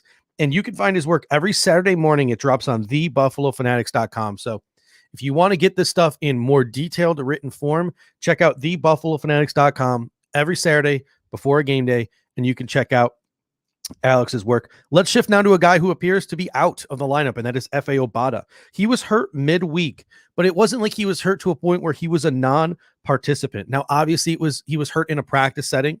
He injured his calf. So there is no video evidence for you to go and look at and try to prognosticate. But based on the information you have, he went from full participant to limited over the course of a day. It's a calf injury, and he's not playing today. What can you sort of prognosticate the injury is? Yeah, so I would assume the calf strain in some sort of manner. So listen, these guys don't just pop up out of nowhere with a calf injury later in the week. Something definitely happened. I would assume that he was in practice. Now listen, it could have been he was sore from practice before. Sometimes you get like an accumulation calf thing where it starts to hurt, and you know that it's about to pop. So he might have been sore going in and they limited him, or what I would assume is he was in practice and he felt something, so they kind of took him out after he had already started practice there. So listen, everything's almost the same with sprains and strains, right? If it's mild, you're looking around 2 weeks. If it's severe, it's like 4 to 6. So can he be back next week? Possibly, if you really didn't pull it, but I see this like a similar healing path as we saw with Starr, probably like a 3-week injury. Oh, wow. So you're thinking this is something that could move into the Washington game and could move into possibly the Texans game. Yes. However, we really don't know if he actually strained it or he's just having some discomfort. So the fact that you actually earlier said that he was on the field kind of warming up with the inactives makes me think that maybe he was just feeling something. And if that's the case, you get some manual therapy on it, they rub it out and he feels great by next week. So honestly, we'll have to see how the practice reports coming out after this game. And if he's limited or non-participating early in the week, then we know it's probably a little more severe. Yeah, and it's a good thing we're so deep at that position.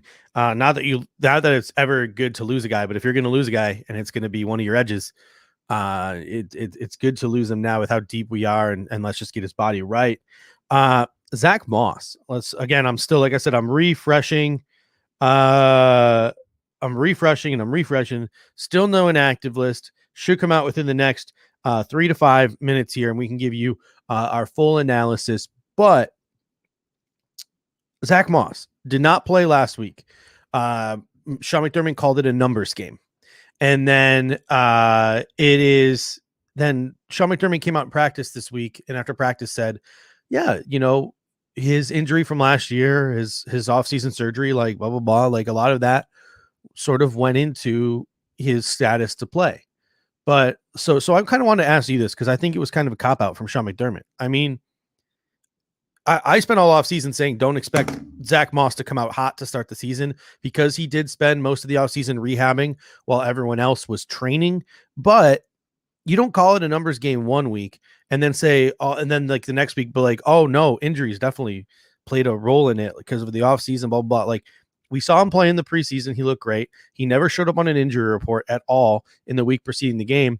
What are your thoughts on Zach Moss, who's recovering from that injury that he had to have surgery on from the Colts game? Yeah, I think it's a little wordplay from McDermott.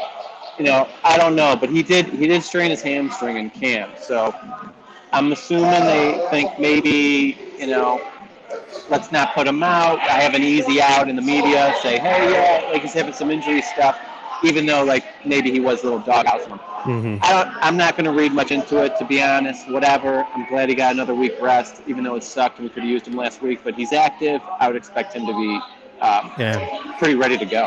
Here we go. And Bills fans, you are not, I repeat, you are not. And I am saying this as loud as I can because I am fucking livid.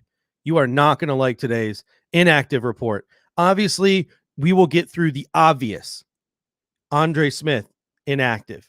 Tommy Doyle, inactive. F.A. Obada, per injury, inactive. Boogie Basham, inactive.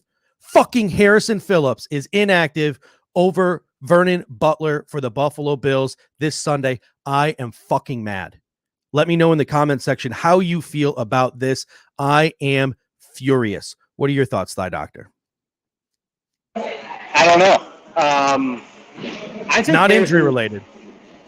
Yeah, well, maybe it is, though. So, he had the 2 ACLs. I felt like he came back really quick from a ligament sprain in the preseason game. He might have been really sore. I don't know, but he didn't miss any practice. Not even remotely on the injury list. Not even on the injury list. I don't know. Obviously, we all like Harry more than Vernon Butler. So I'm in that boat. I don't know. Yeah. Maybe it's a game plan thing. That does suck, though. What do we got for Star and those guys, though? Mm-hmm. Star and Gabe.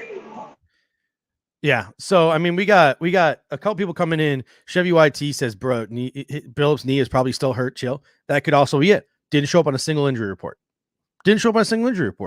So if the Buffalo Bills are either lying to the National Football League, which they've already gotten in trouble with in the past, that's twice now that they might have lied to the National Football League. Number one was Zach Moss, who, according to Sean McDermott this week, was inactivated because his injury from the offseason was still affecting him. And now Harrison Phillips, but these guys aren't showing up on injury reports and are full participants in practice all week. Something fishy. Ryan Horton says, I thought Phillips got hurt last week. I didn't see him get hurt last week, nor did he show up on an injury report. For BFL Mafia News, spot on. Vernon Butler is the new Brian Winters. It's I can't explain it. I'm just going to say that the Buffalo Bills invested a 3rd-round pick in Harrison Phillips. Harrison Phillips, unfortunately, as his game started to come around a couple of years ago, he tore that ACL. Hasn't looked the same since. He finally started to flash last week in Pittsburgh. Looked like, despite the fact that he got injured in the preseason, he was still going to have himself a solid season. And now you get this week. If the Buffalo Bills get run over this week, I'm going to be fucking pissed. I'm going to be livid.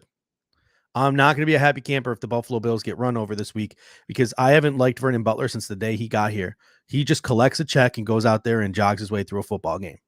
Vernon Butler does not put in one iota of the effort on game day that Harrison Phillips does. It's shocking to me. Anyway, I'll get off my high horse now, and I'm going to ask you, Alex, what are your thoughts on today's game after seeing this inactive list? Yeah, it's good to see those stars back. I'm a little surprised by Gabe Davis, like I said, but I still think he's going to be playing more of a much more reserved role. Either or, though, I think, I said this last week, but I think the Bills are going to roll him this week. I wouldn't be surprised if Miami comes out and plays a soft zone. Copycat league, they might think that can kind of squash it, but I'd look for Allen to be a lot more sharper, be more prepared for that kind of defense, and execute. Got you want a score prediction? Yeah, give me a score prediction, and then we'll get to Don's tweet here. Let's go 45-13. See, here's the thing, and before we get to John's super chat, we're gonna get to it. Don't get me wrong. I like Josh Allen against the Miami Dolphins. Historically, he's been great. I feel like the Bills are gonna be extra motivated and extra focused this week, coming off that embarrassing game against the Pittsburgh Steelers. I don't want to publicly into a microphone in front of 200 people say that I think that the Buffalo Bills are going to curb stomp Miami. You don't think you're putting any bad juju on this team by making that prediction? No, I don't think it matters. All right. Well, Alex Lucci, clearly the realist to me, the superstitionist. We got Don Keith coming in saying, look at the Twitter DM I just sent you both showing Star walking. I think he's stiff or limping. I'm looking at the video now. I mean, he does look a little stiff. I mean, that just could be the fact that he's wearing cleats and walking on what appears to be like the asphalt into the stadium. So it'll be really interesting to see on game day. We got Bobby Ray coming in. I'm more mad we wasted a second-round pick. Now, he could be referring to Harrison Phillips here, who we wasted a third-round pick on, or he could be referring to Boogie Basham. If he's referring to Harrison Phillips, I get it. I'm with you. You're not riding or dying with the dude that you invested a draft pick in. You're riding or dying with the dude who Sean McDermott you knew from Carolina, who has, since he got to Buffalo, been overpaid and underwhelming. I don't get it. Again, the injury could play a role, but I just don't understand. If you're referring to Boogie Basham, I would point out to the fact that Effie Obada is on an expiring contract, that Mario Addison and Jerry Hughes likely won't be on the team next year, and that Boogie Basham, I mean, all off season, every single person in Bills Mafia draft Twitter was up Boogie's butt. They loved Boogie. They loved them some Boogie. So it sucks now because we lost week 1. We think of ourselves as a Super Bowl caliber team, but next season, when our rotation is Gregory Rousseau, AJ Epinesa, Boogie Basham on a weekly basis, and those 3 guys grow into their role, and they are really good defensive linemen here for a decade, you know, it might not sting as much, but it certainly does sting now. Any thoughts on that? Yeah, I think it's just a numbers game on the D line. They're probably not going to get him on the field. Why waste a spot on him? I mean, but you know, with FA out and Harrison out, I don't understand why Boogie couldn't get activated. So I don't know. You know, the team does these fluky things with these guys, and we saw the same thing with Epinesa last year. He just didn't get on the field until after the bye week. So I think they're kind of going to take the same route with him, and that's kind of how I see this playing out. All right, so let's go back to Harrison Phillips one more time because we still got about 5 minutes left. You saw you discuss Harrison Phillips' injury that he had. Discuss how you were shocked that he played week 1, and talk about what you saw from him week 1. Did you see any remnants of that injury? I didn't see any remnants of injury, but we also didn't see him on the field a lot. I think his snap count was in maybe in the 20% or less. So basically, look, he's got 2 ACLs, so the knee's very compromised. Right, it is what it is. And when he got hurt in the Packers preseason game, you know, say this is his knee, right? It got bowed outward, so it looked like an LCL injury. Usually those don't heal fast, but listen, it's grainy video at best. We don't have the end zone film, so it's really hard for me to tell. But the bottom line is he got up, he grabbed the back outside of his knee. He played 2 more plays, so again, it obviously probably didn't pop, but it got strained. He came back in 2 weeks, and he played, and now he's sitting out. But he wasn't on the injury report. I don't get it. I just don't. But at the end of the day, that knee is going to be limited for years to come, and but it shouldn't make a huge difference if he's in a good spot. So if you are GM Brandon Beane, after this season is the Harrison Phillips era in Buffalo, the Buffalo Bills Walter Payton Man of the Year, pillar in the community, high invested draft pick, guy who flashed, but we're just waiting for him to come back from injuries. Is the Harrison Phillips era in Buffalo over after the 2021 season? I wouldn't say that, but he's definitely not going to get extended long term, it looks like. We could see something like a Levi Wallace situation where they kind of let him test the market, and if he's not getting any buyers, bring him back on a really cheap deal. Or maybe one year, you know what I mean? See how it goes. Yeah. I'm looking at the snap counts from last week, and looking specifically at defensive tackles here. So last week, here was the snap count. Obviously, Star Latulippe had 0 snaps, and he was inactive. You had Ed Oliver with 36 snaps, led the team 62%. That's higher than you would typically see, I think, from a Sean McDermott rotation. You had Vernon Butler with 29, so he played half of the snaps. You had Justin Zimmer with 23. He played 40% of the snaps. Harrison Phillips with 21. He played 36% of the snaps. So if you do look at the game day snaps, it was Vernon Butler getting a bulk of the work. Yeah, it was Vernon Butler getting a bulk of the work, 29 at the 1 tech, and Harrison Phillips getting sort of the scraps at 21. That's 36%. But it's only a difference of 8 snaps. So It should be intriguing. We got a comment here from Pierre. He says many assume Basham be ready. Maybe he's just not. Garud has made such an impact that he forced himself into the 4th spot in the rotation. It's interesting, right? Because if Boogie Basham was drafted to another team, maybe he has earned the playing time. Maybe the Buffalo Bills are just so loaded at the defensive end position. Mario Addison came out last week, had himself a nice game. Jerry Hughes came out, and if it wasn't for the holding penalties galore, probably would have had himself a nice game. Gregory Rousseau, AJ Epinesa obviously earned their way onto the football field. So just where are the snaps for Boogie Basham? You can make the argument like, well, he didn't play himself ahead of F.A. Obada, but now F.A. Obada is inactive and he's not playing. So it's super interesting. What are your thoughts on Basham's inactive status? Do you think that he's not ready? What do you think about his conditioning? Having watched him play in the preseason, seeing his body, all that stuff, the picks in training camp, what are your thoughts on the conditioning of Boogie Basham? Yeah, I mean, you kind of judge a guy by his body type. So he's a little soft in the midsection. So am I. So I'm not one to bash him, pun intended. But it is what it is. He's a little soft. They probably want him to make over his body. Now, listen, guys. Historically, I don't know if you remember because it was a long time ago. I wasn't even really there for it, but Bruce Smith came in as one of these guys, a little soft in the midsection. He revamped his body, so they might be kind of doing some body work on him and look for him to come back a lot more ripped and cut up, and then they can play the style of DM they're looking for. I don't know. All right, so you gave us already your reactions to this game, and you gave us sort of your take surrounding this game.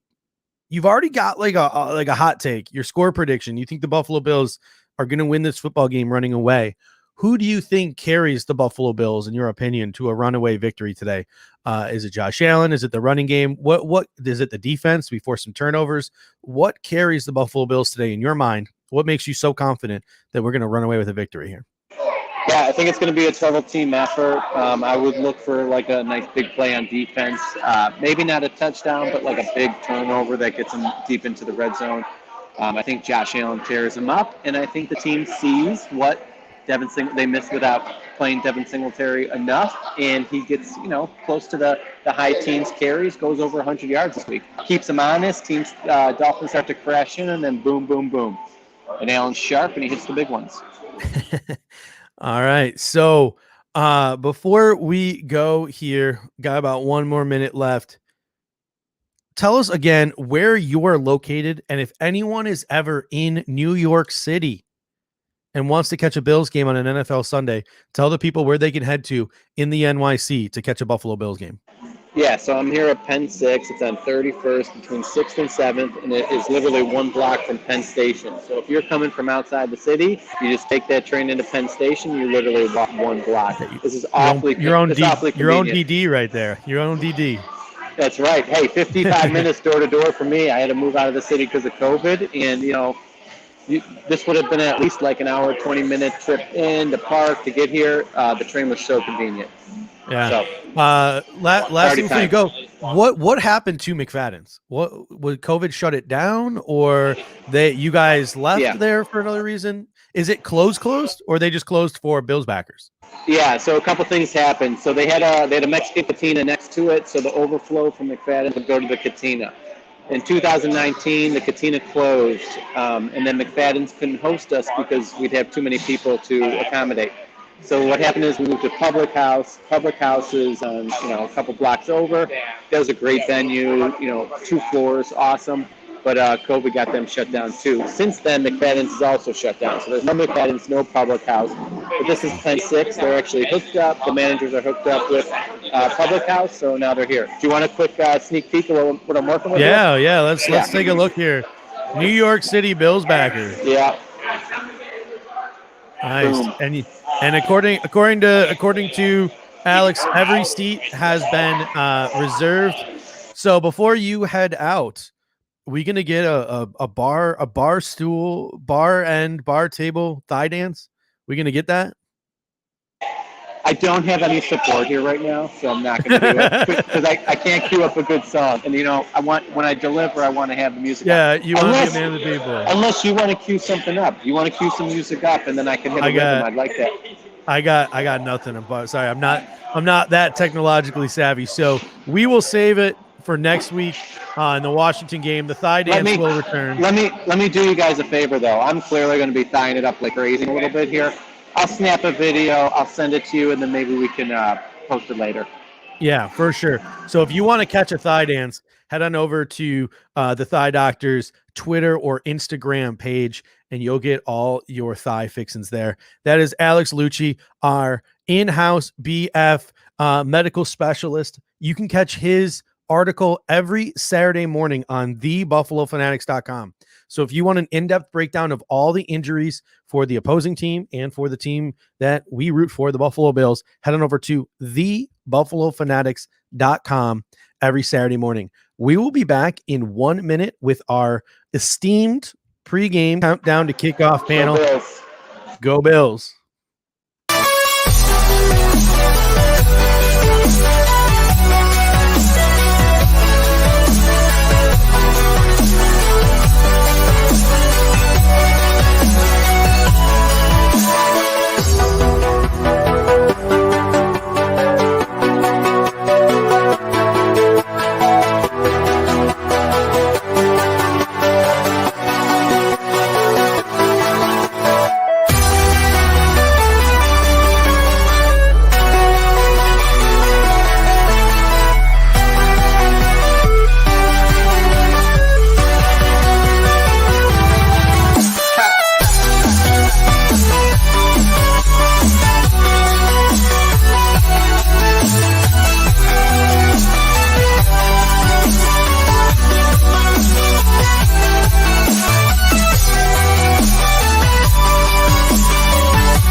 All right, ladies and gentlemen, welcome into the countdown to kickoff, the final stretch here before we have the Buffalo Bills facing the Miami Dolphins in South Beach. I am joined by Ryan Sullivan at SportsRock2 on Twitter. You can find his work every Wednesday on the 585 Report, drops on all of your major podcasting platforms, and you can catch them.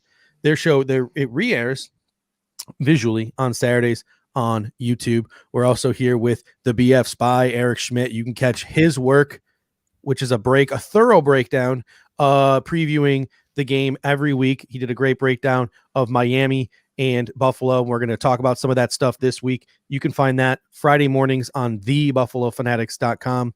And we got our editor-in-chief here with a new name, Zach Vaughn, a.k.a. Turd Ferguson. So we got the whole crew in the house. And I want to start off with this. First of all, we got Chevy YT coming in saying, I'd rather listen to Cole Beasley raps than this, and that's saying something. I really hope he meant the transition music and not us, because that would hurt my feelings. But I do think he meant the transition music, which I think is catchy as fuck. So you know what, YT, I'm gonna disagree with you. I think as far as transition music goes, you could do a hell of a lot worse. And then BFL La Mafia News comes in and says, Judge, what jersey are you wearing today? And this is exactly how I wanted to lead things off today. I am not wearing a jersey today. I wore my Jerry Hughes jersey on Sunday last week, and I was hurt physically, emotionally, spiritually, any way you can think of. The football gods hurt me last Sunday, so I'm a superstitious guy. I'm switching it up. I have to go and I have to put on a new apparel, and if we win, I have to wear this apparel again next week. So because of his history against the Miami Dolphins, because I want him to have a good game and a big game, I'm going with the Buffalo Fanatics Stash Allen hoodie today. That is what I am rocking. Gentlemen, what are you rocking today? And are we changing up any of the superstitions from last week to try to give the Buffalo Bills a little extra push from the football gods? Ryan, I'll start with you. I didn't change anything. I'm going with my Trey White jersey. It's the only active player I got. And it was also the only shirt that was clean this morning. So that's what I'm going with. How about you, Eric? I'm rocking my brand new Color Rush Stephon Diggs jersey. I rocked it last week as well. Normally, I would change it up. Normally, I would be just the same as you, Judge, but I am going away from my own tradition this week. So we'll see how that works. We got Robert Yeomans coming in saying he's rocking his Stevie jersey. I just recently purchased, here's the thing though, who you would have thought me growing up in the drought era, like Fitz and Stevie and Freddie, they were my idols. I was never really a jersey guy back then. I got a Kyle Williams and an Eric Wood from China, like 2 jerseys for like $90. And they were really nice jerseys, and I was skinny back then, and they were nice and skin tight, hug my arms. I looked all great at the tailgates. I just never bought any other jerseys, but I recently bought my first ever Stevie jersey at the Buffalo Logo golf tournament a few weeks ago, and got it personalized from Stevie. So I can't wear it because it's personalized.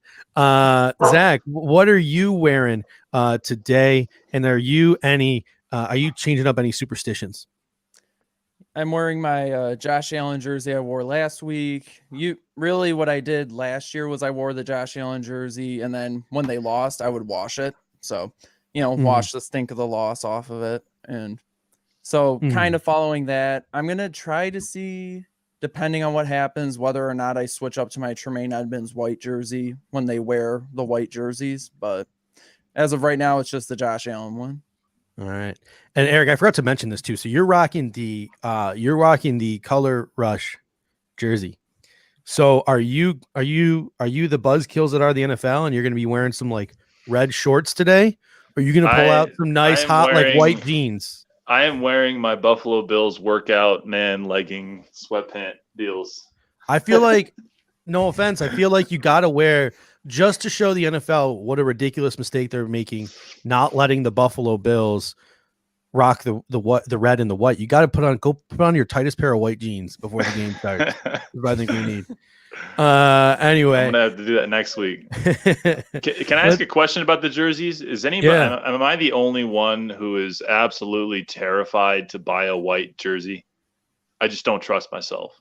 I don't trust myself either. I own them, but I hardly wear them. I would never wear them to a game. I would wear them in my living room. I would never wear them to a game. But I managed to keep this hoodie clean, which I'm pretty proud of. So Eric, let's actually start with you today, because your BF Spy article again drops every Friday on thebuffalofanatics.com. You had a really interesting way to lead off the article. You said that the Miami Dolphins offseason was in part or mostly influenced by the way the Buffalo Bills handled them last season. And you talked about 3 ways in which Miami has reshaped their roster in order to better combat the Buffalo Bills. Talk about those 3 things that the Miami Dolphins went out and did this offseason to try to be able to better counter this Buffalo Bills team. So I want to start with the defense that Miami has built, and really they've kind of evolved it, forward into another plane higher. And the defense of Miami has always been somewhat similar to the Bills, but now it's very much a dynamic sort of amoeba type of defense. And this is the type of defense that's built to combat a dynamic offense like the Bills has. If you watch the way that Miami played last season, they used their defense to its greatest strengths when they played these types of offenses. What comes to mind most notably is the Chiefs and the Bills. If you look at the games last season, I mean, the first one against Fitz was very competitive, and the defense was very active.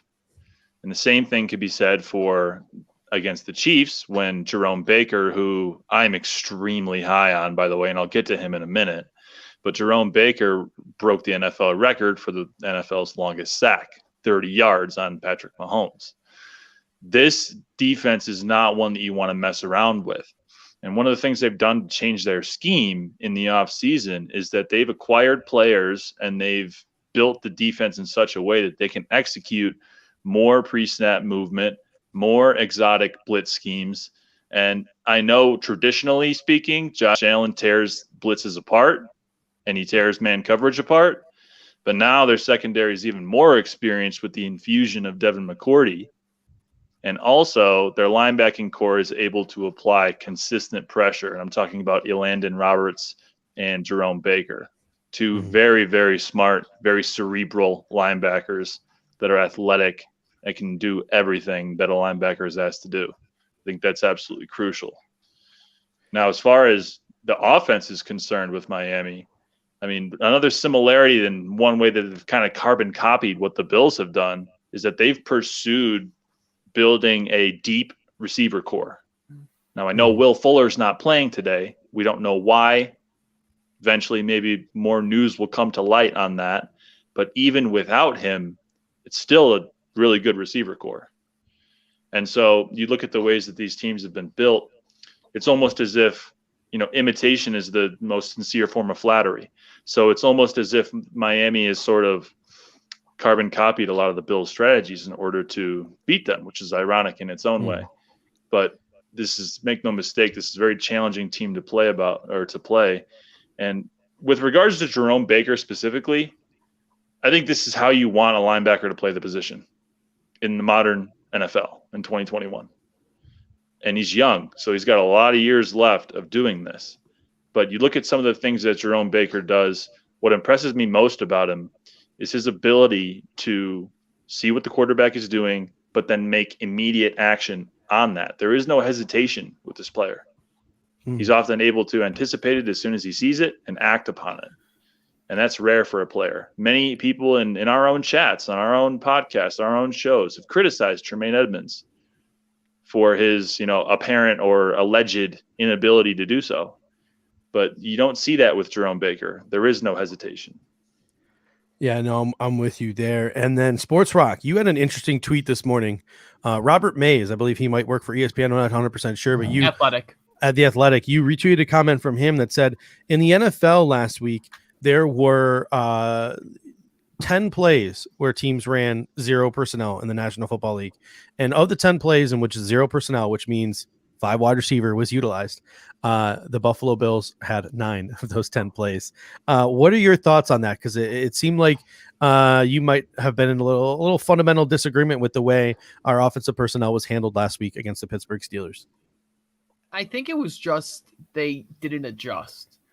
And I'm all for the spread offense. I think it works for this team. And I'm not saying this team needs a fundamental change, but look at what they did when they played teams like Miami last year. The play that sticks out in my head is that play in the last game on the sluggo route to John Brown, where they pulled McKenzie in. He picked up the block, and they had John Brown on a one-on-one down the sideline. Now, Miami doesn't quite have the pass rush that Pittsburgh had, but I think if you're getting beat that badly, play after play, you need to do something to change the numbers up.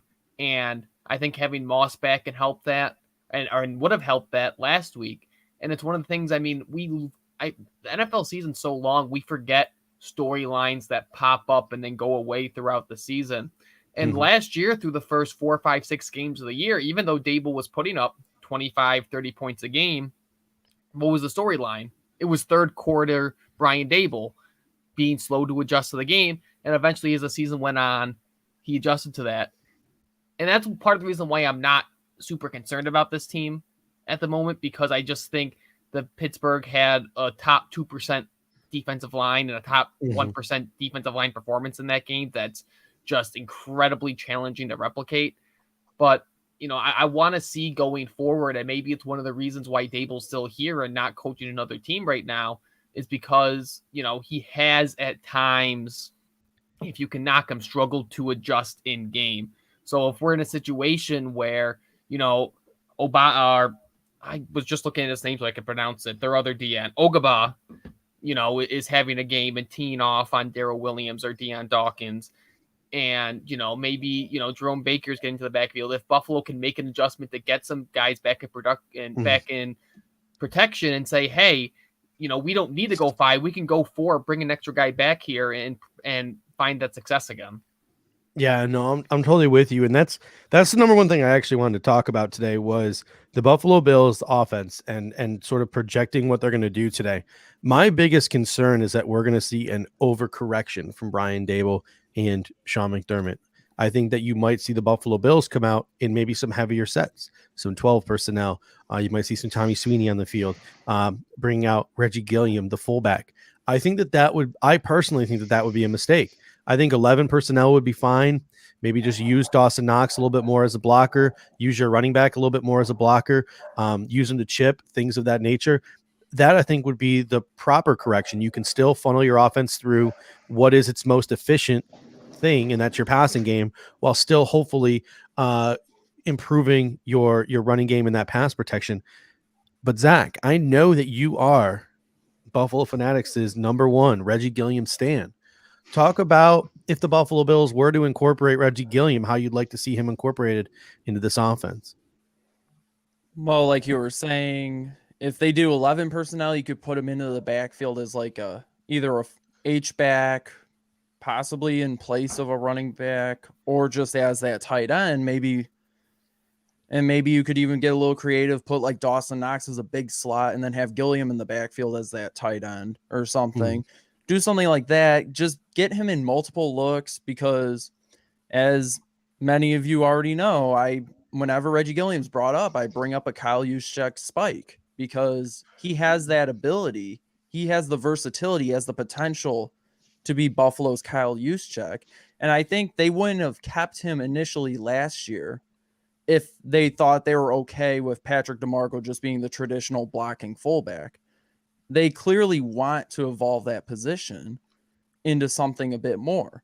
There's a reason they kept him, and even granted, they listed him at tight end last year, but they used him as a fullback. So he was their de facto guy.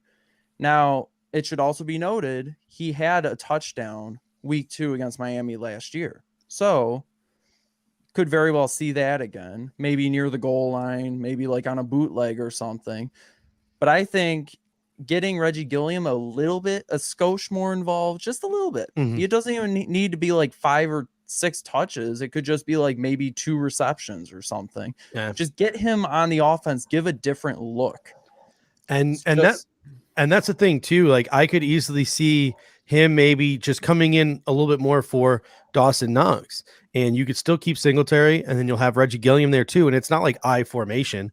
It could be sort of that pistol E type of thing that we see from Dawson Knox, where he's chipping guys. You could put Reggie Gilliam into that role. Reggie Gilliam had his first and I think only career touchdown against Miami Dolphins in week 2 of last year. So maybe he can possibly recreate some of that magic. But Eric, are you concerned at all about an overcorrection from this offense? Last week we were spread heavy. We weren't really used a lot in the protections. Are you worried that we'll overcorrect to maybe a more too traditional of a role for an offense with all this firepower? I am worried about that, and I don't think that's. I think there needs to be, and I think this is a critical point. It's been talked about a lot and in a lot of different ways, but we don't need to run the ball more. We need to run it more efficiently. Point blank, period. You're not going to win championships in the NFL by running 60, 70, 80% of the time. If you can run 20 to 30% of the time, but you can do it with a high degree of efficiency, now we're getting somewhere. If we're still focusing on the meat and potatoes of our offense, which is our passing game, which is what won us 13 games last year, then we're going to be in good shape. One thing I worry about with regards to the offense, and this is more of an overcorrection, is what are we going to do about Deion Dawkins? How is Dawkins going to perform today? Is he going to, is the defense of Miami going to target him specifically, try and beat him, try and double team, try and get around him, get through him? And do we see Reggie Gilliam or Dawson Knox, be put in stack gap formations to be able to give Deion Dawkins some backup? So the one thing I worry about with the run game is, against Miami's defense, if you don't have fast running backs, and I mean fast, I mean Matt Breida is fast, but Miami knows him very, very well. He was just there last season. If you don't have fast running backs, you're going to have a real hard time running on Miami. Yeah. Because their linebackers are blistering fast, and their safeties are aggressive, and they will come up in the box and jam. And the And the thing you mentioned with Deion Dawkins is interesting, right? Because he's coming off that COVID, and he did look a little sluggish in that Pittsburgh game. He did come out and say he wasn't expecting the NFL officials to call so many holding penalties. I mean, we can even have a conversation about that in a little bit, because they sure as heck had no problem ignoring all the holds on Jerry Hughes. So I'd like for them to call that equally. I actually want to have that conversation on later on the show, so we'll have that conversation later. But it'll be interesting. I expect Deion and I expect Daryl to improve, because they're veterans, and I think that might have been just a 1 week sort of thing. The interior of the offensive line is where I'm a little concerned, where John Feliciano lost a ton of weight. He's never really been all that good. On top of that, he's next to a guy who needs bigger, bulkier, more forceful guards in Mitch Morse, because the power game isn't his game. So Cody Ford was our best looking offensive lineman last week, and he looks great at right guard, but that left guard is a huge mistake. But if we're looking to protect Deion Dawkins, I think you mentioned the first thing you can do is you're going to want to chip, put a guy on his side like Dawson Knox or Reggie Gilliam, have them chip to support him a little bit. But if Deion Dawkins really is showing really bad effects from COVID, and he goes out there and gets floored again, you might have to consider working Spencer Brown in a little bit to give him a break. But that is worst case scenario. You have to see Deion Dawkins go out there and shat the bed again for that to be even a consideration.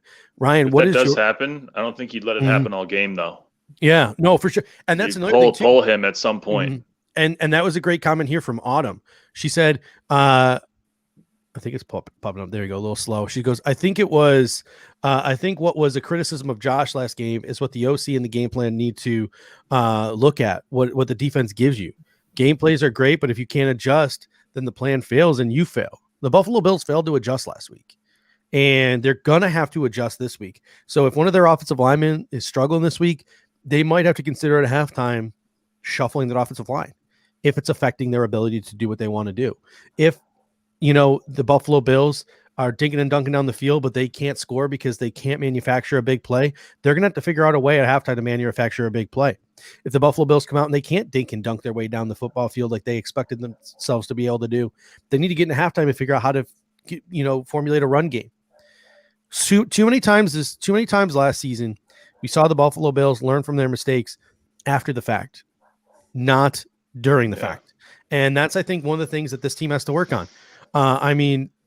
It's something that we really need to see. And I'm just, that's even in the first half, we come out solid. So be like, all right, let's see how we come out after halftime. Let's see how we come out after halftime. I think Moss needs to be active because he is activated. Moss he is playing. He is. Okay, good. Yeah. Because he's better in pass pro than Motor is. And I mean, Breida, Miami knows him. I would keep, Breida, I don't think he could do much in this game, to be honest. Yeah. And that's no dig at him. I don't mean any offense by that. It's just a simple fact of strategy. Yeah, well, you're forgetting one thing. Revenge games are very real. Matt Breida, revenge games are real. They came here, they brought him in. He was gonna be a part of that offense, and they screwed him over. He's got a chip on his shoulder. I'm gonna go the other way on that, Aaron. I'm going the other way on that. Matt Breida revenge game. Snip it when he has a big run, when he's a 60-yard run today on a screen pass or something in space. I'm writing down the minute mark here. So I can clip this. When he's gonna have a 60-yard touchdown because Dable's gonna get something in space and he's gonna flip off all of Miami. Revenge games are real. I'm telling you, Matt Breida does something special today. We shall see. Yeah, and I mean, I'm gonna take the in between of the two of you. I think that Matt Breida will be the insurance policy for Isaiah McKenzie on kick returns and jet sweeps. But I do think with his speed, they will design a couple of plays for him, and maybe he will break those one or two plays into a big gain. And it almost seemed like last week, Matt Breida was bad for this offense, not because of who Matt Breida is, but because of what it made Brian Daboll do. Like some of that aggression on fourth down, like that fake, quarterback sneak and then trying to get it to Breida and a couple other things. It's just like, he wanted to utilize that speed and be more aggressive with that speed. And it just backfired because the plays didn't work. But let's shift our focus now to the Dolphins defense, who will be going up against this offense of the Buffalo Bills. What do you think that they're going to try to do to this Buffalo Bills offense to slow them down? Zach, I'm going to start with you. Well, certainly they're going to try to pressure Allen. I mean, that's a given. Everyone's going to try to do that, but they'll probably do that in a couple different ways. They'll obviously try to do it with 4, see if they can do anything against the offensive line that's still reeling from the Pittsburgh loss, from that poor performance. But I believe this is something Eric mentioned both in the article and just earlier, that they do a lot of exotic blitzes. I know I've seen them do formations where they stand everyone but like the nose tackle up, trying to move players around to confuse the offensive line, bring in some exotic blitz looks or whatever, and to try to get some open holes to get to Allen. Obviously, Allen is a grown man. He can handle himself. I mean, he trucked Kyle Van Noy last year. He's fully capable of handling that. But obviously, the best way to try to disrupt Allen is to get him moving, even though moving is his strength. Because you give him all day, he'll carve you up like a turkey. Mm-hmm. Yeah, it should be interesting because that's the thought process, right? Are the Miami Dolphins going to try to drop back everyone like the Pittsburgh Steelers? And are they going to try to get that pressure with 4 or 5 guys? Or are they going to, as we've seen in the past with Miami, because they don't have too many guys who can win those one-on-ones. Jalen Phillips, they drafted Jalen Phillips with the reason being to be the guy who can win those one-on-ones. And, he only played about 20, 25 snaps last game. He's still coming around being a rookie. So until he develops, they really don't, Van Ginkel can't win one-on-ones. He's more of a guy who's to blitz specific, Emmanuel Agba, etc. Very few guys there who can beat their man. It's very much they feast off of the pressures and the blitzes and things like that. Or Miami's Miami highest, going to blitz. Yeah. Miami's highest percentage of pressures last week was generated by their linebackers. Yeah. So I'm not saying that their defensive line is bad, but it's just sort of kind of run of the mill, if you will. Their linebackers are the real meat and potatoes. And Zach was talking about the blitzes a little bit, but there's one type of blitz that I've noticed in 6 different games on game film, not against the Bills, just games in general. I call it a staircase blitz because I don't know what else to call it. So basically what that entails is you have all these different steps on this staircase to this blitz, and all happen in extremely quick succession. If you're not looking at the right spot, you'll miss it completely. But what they'll do often is they'll have a slide going on to one side of their defensive line, and you'll see defensive linemen eat on that end of the line, and then right after that you'll have a linebacker come through, but he's being crossed by a safety who's coming free. So if you're an offensive line, if you don't have somebody over there to chip, or if you don't have a protection in place to defeat that blitz, you're getting pressured, you're getting sacked, or something's going wrong in the backfield. And it really is an ingenious type of design for a blitz. I don't really know how you stop that other than stacking that side of the line, recognizing it pre-snap if you're Josh Allen. But that's a dangerous blitz. And that's gotten, even the best quarterbacks have gotten got by that blitz, so to speak. Yeah. Ryan, I'm going to go to you now. Who's one player or 2 players on this defense, Ryan, that you look at and you're like, man, the Buffalo Bills need to focus on this guy. This is the guy who can absolutely wreck our day. I mean, it's got to be Obada, right? He had 9 sacks last year. Roquan Davis is out. And so he's really the best player on that defensive line at a position that struggled a lot last week. So he's a guy that you have to account for when he's out there, because that's going to be the issue. I think the big question in this game, like, yeah, they can blitz, but Josh Allen was 3rd in EPA against the blitz last year. So, so with all this talk about, they're going to get pressure, I think the question isn't how does Bills handle the pressure? Is Miami going to adjust what they do? Mm-hmm. Are they going to say, hey, we're a blitzing team, we're going to blitz even if we give up 40 points and just, pray that a couple get home?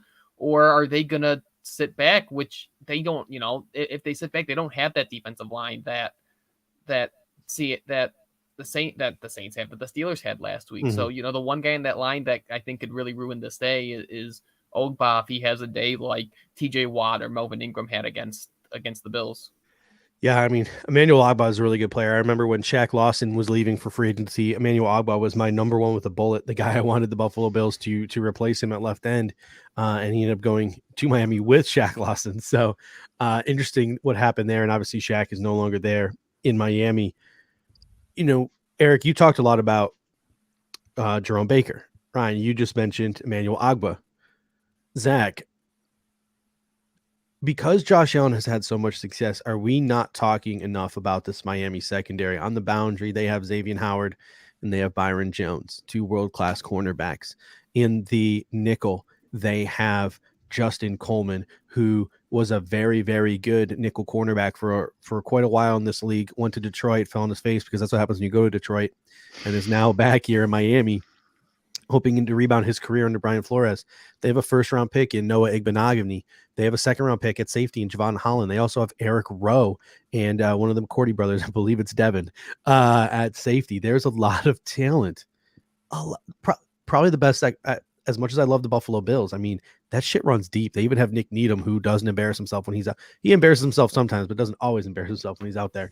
I mean, they're just fucking loaded in that secondary. Are we not giving this Miami Dolphins secondary enough respect because of the success that Josh Allen's had against them? Well, I think that obviously everyone talks about Byron Jones. They all talk about Xavier Howard, and they deserve to be talked about because they're two of the better corners in the league. And that's why they're being paid the way they are.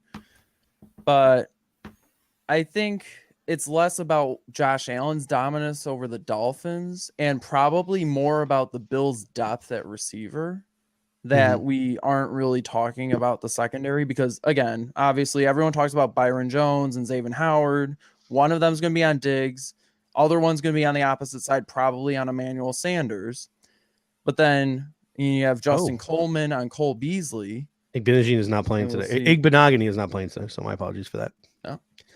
Well, I remember last season, like when Byron Jones got injured, speaking of which, that's one of the things about him is he has a bit of injury history. So obviously we remember last year, Byron Jones went out and then Stephon Diggs carved up Igbenogany with like a Thanksgiving turkey. I know I already used that analogy, but yeah, it was fitting. And Nick Needham. Yeah. And Nick Needham got carved up week 17 again by Isaiah McKenzie. And obviously they brought in Justin Coleman to hopefully avoid getting embarrassed like that. But, you know, Cole Beasley is one of the best slot receivers in the game. We'll see how that pans out. I'll bet that Diggs and Beasley, they'll get their touches. They'll get their yardage. Whether or not they get the scores needed to, to put this offense over the top is yet to be seen. Well, obviously, we'll see in less than an hour. But I think Gabriel Davis, Archangel of Toe Taps, Gabriel Davis, considering he's healthy, I think he'll make a couple clutch catches today. We'll see that again. We saw it last week. He had those two big catches, and he was 2 for 2. And I think they need to feed him a little bit more. Obviously, whether or not his ankle is completely fine is probably not the case, but also, again, like Reggie Gilliam last year, he had a key touchdown week 2 in Miami.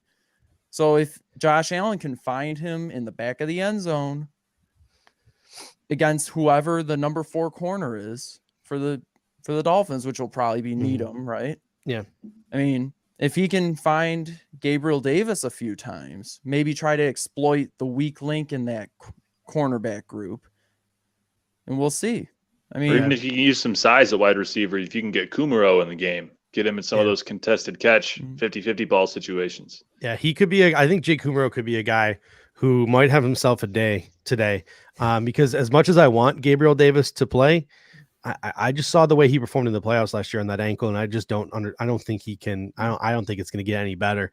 I think that Gabriel Davis could end up. We were talking about this. I was talking about this with Alex Lucci. Could just end up being a break glass in case of emergency type of player with the injuries to Emmanuel or Sanders, who is dealing with stuff, and with Isaiah McKenzie, who's dealing with the AC joint. So Brendan P coming to the super chat. And sorry, Brendan, it took us a little while to get to you, but we got to you. He says, who's the weak link on this Miami defense, and where does Dable target to do the damage? I actually had this conversation with Kevin Garrard this week, our BF Finsider, and Raekwon Davis is on IR with a knee injury. He is not playing. So they are missing their nose tackle in that primarily like 34 defense that plays a lot of nickel. So they're missing their run stuffer in Raekwon Davis. So to me, I think if the Buffalo Bills are going to have success today, and what they really need to do is they need to get that running game going up the middle, Devin Singletary, Zach Moss, and utilize play action. Ryan, what do you think is the weak link of this Miami defense and what they can do to do some damage? The weak link, it's time. Like I don't think there's anything that specifically, it's a bunch of really good players, it's a bunch of all plus players. I think it's that defensive line and whether they can generate enough pressure. If they, I talked about it just a second ago, they're going to have a really tough decision to make. Do they trust that they can get home with 4 and drop everyone else and hope that someone gets home? I don't think they have that talent. You talked about Jalen Phillips. You look at the depth chart. Jalen Phillips is listed as the 3rd string linebacker right now.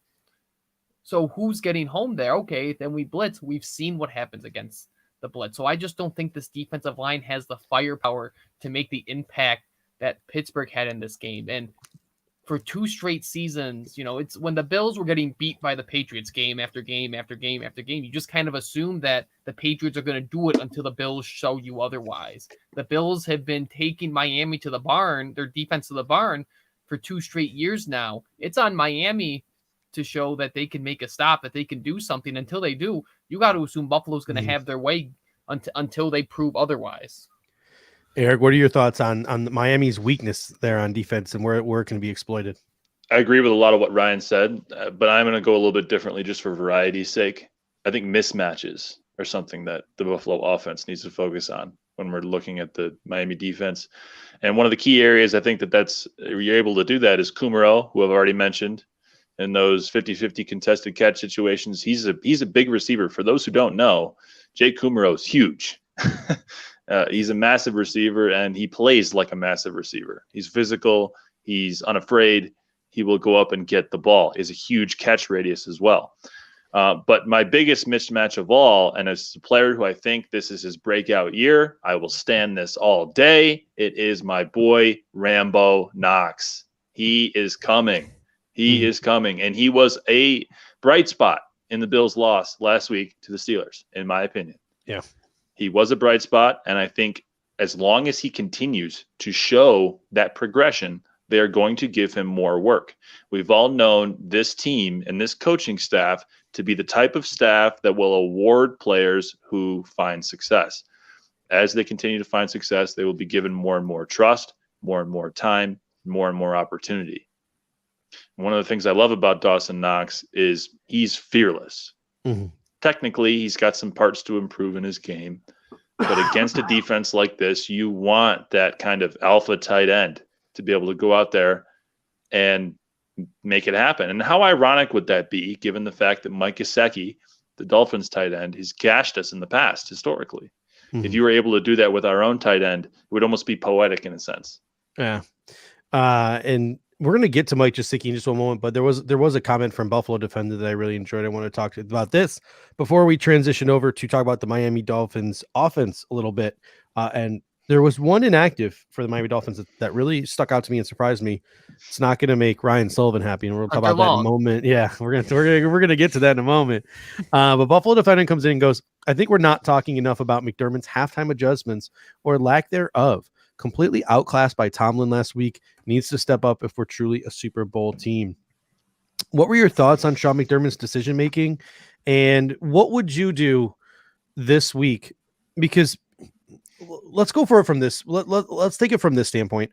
The offensive stuff we've talked about to death, about not having enough guys in to chip and pass protect, spreading them out when we should have been running 11 personnel. We've talked that to death. But let's talk about past the 50-yard line before the 30-yard line or before the 35-yard line. That 40 to 50-yard line range that the Buffalo Bills seem to be getting themselves in a lot of trouble. And there was 4 occasions in that Steelers game where they got themselves in some trouble.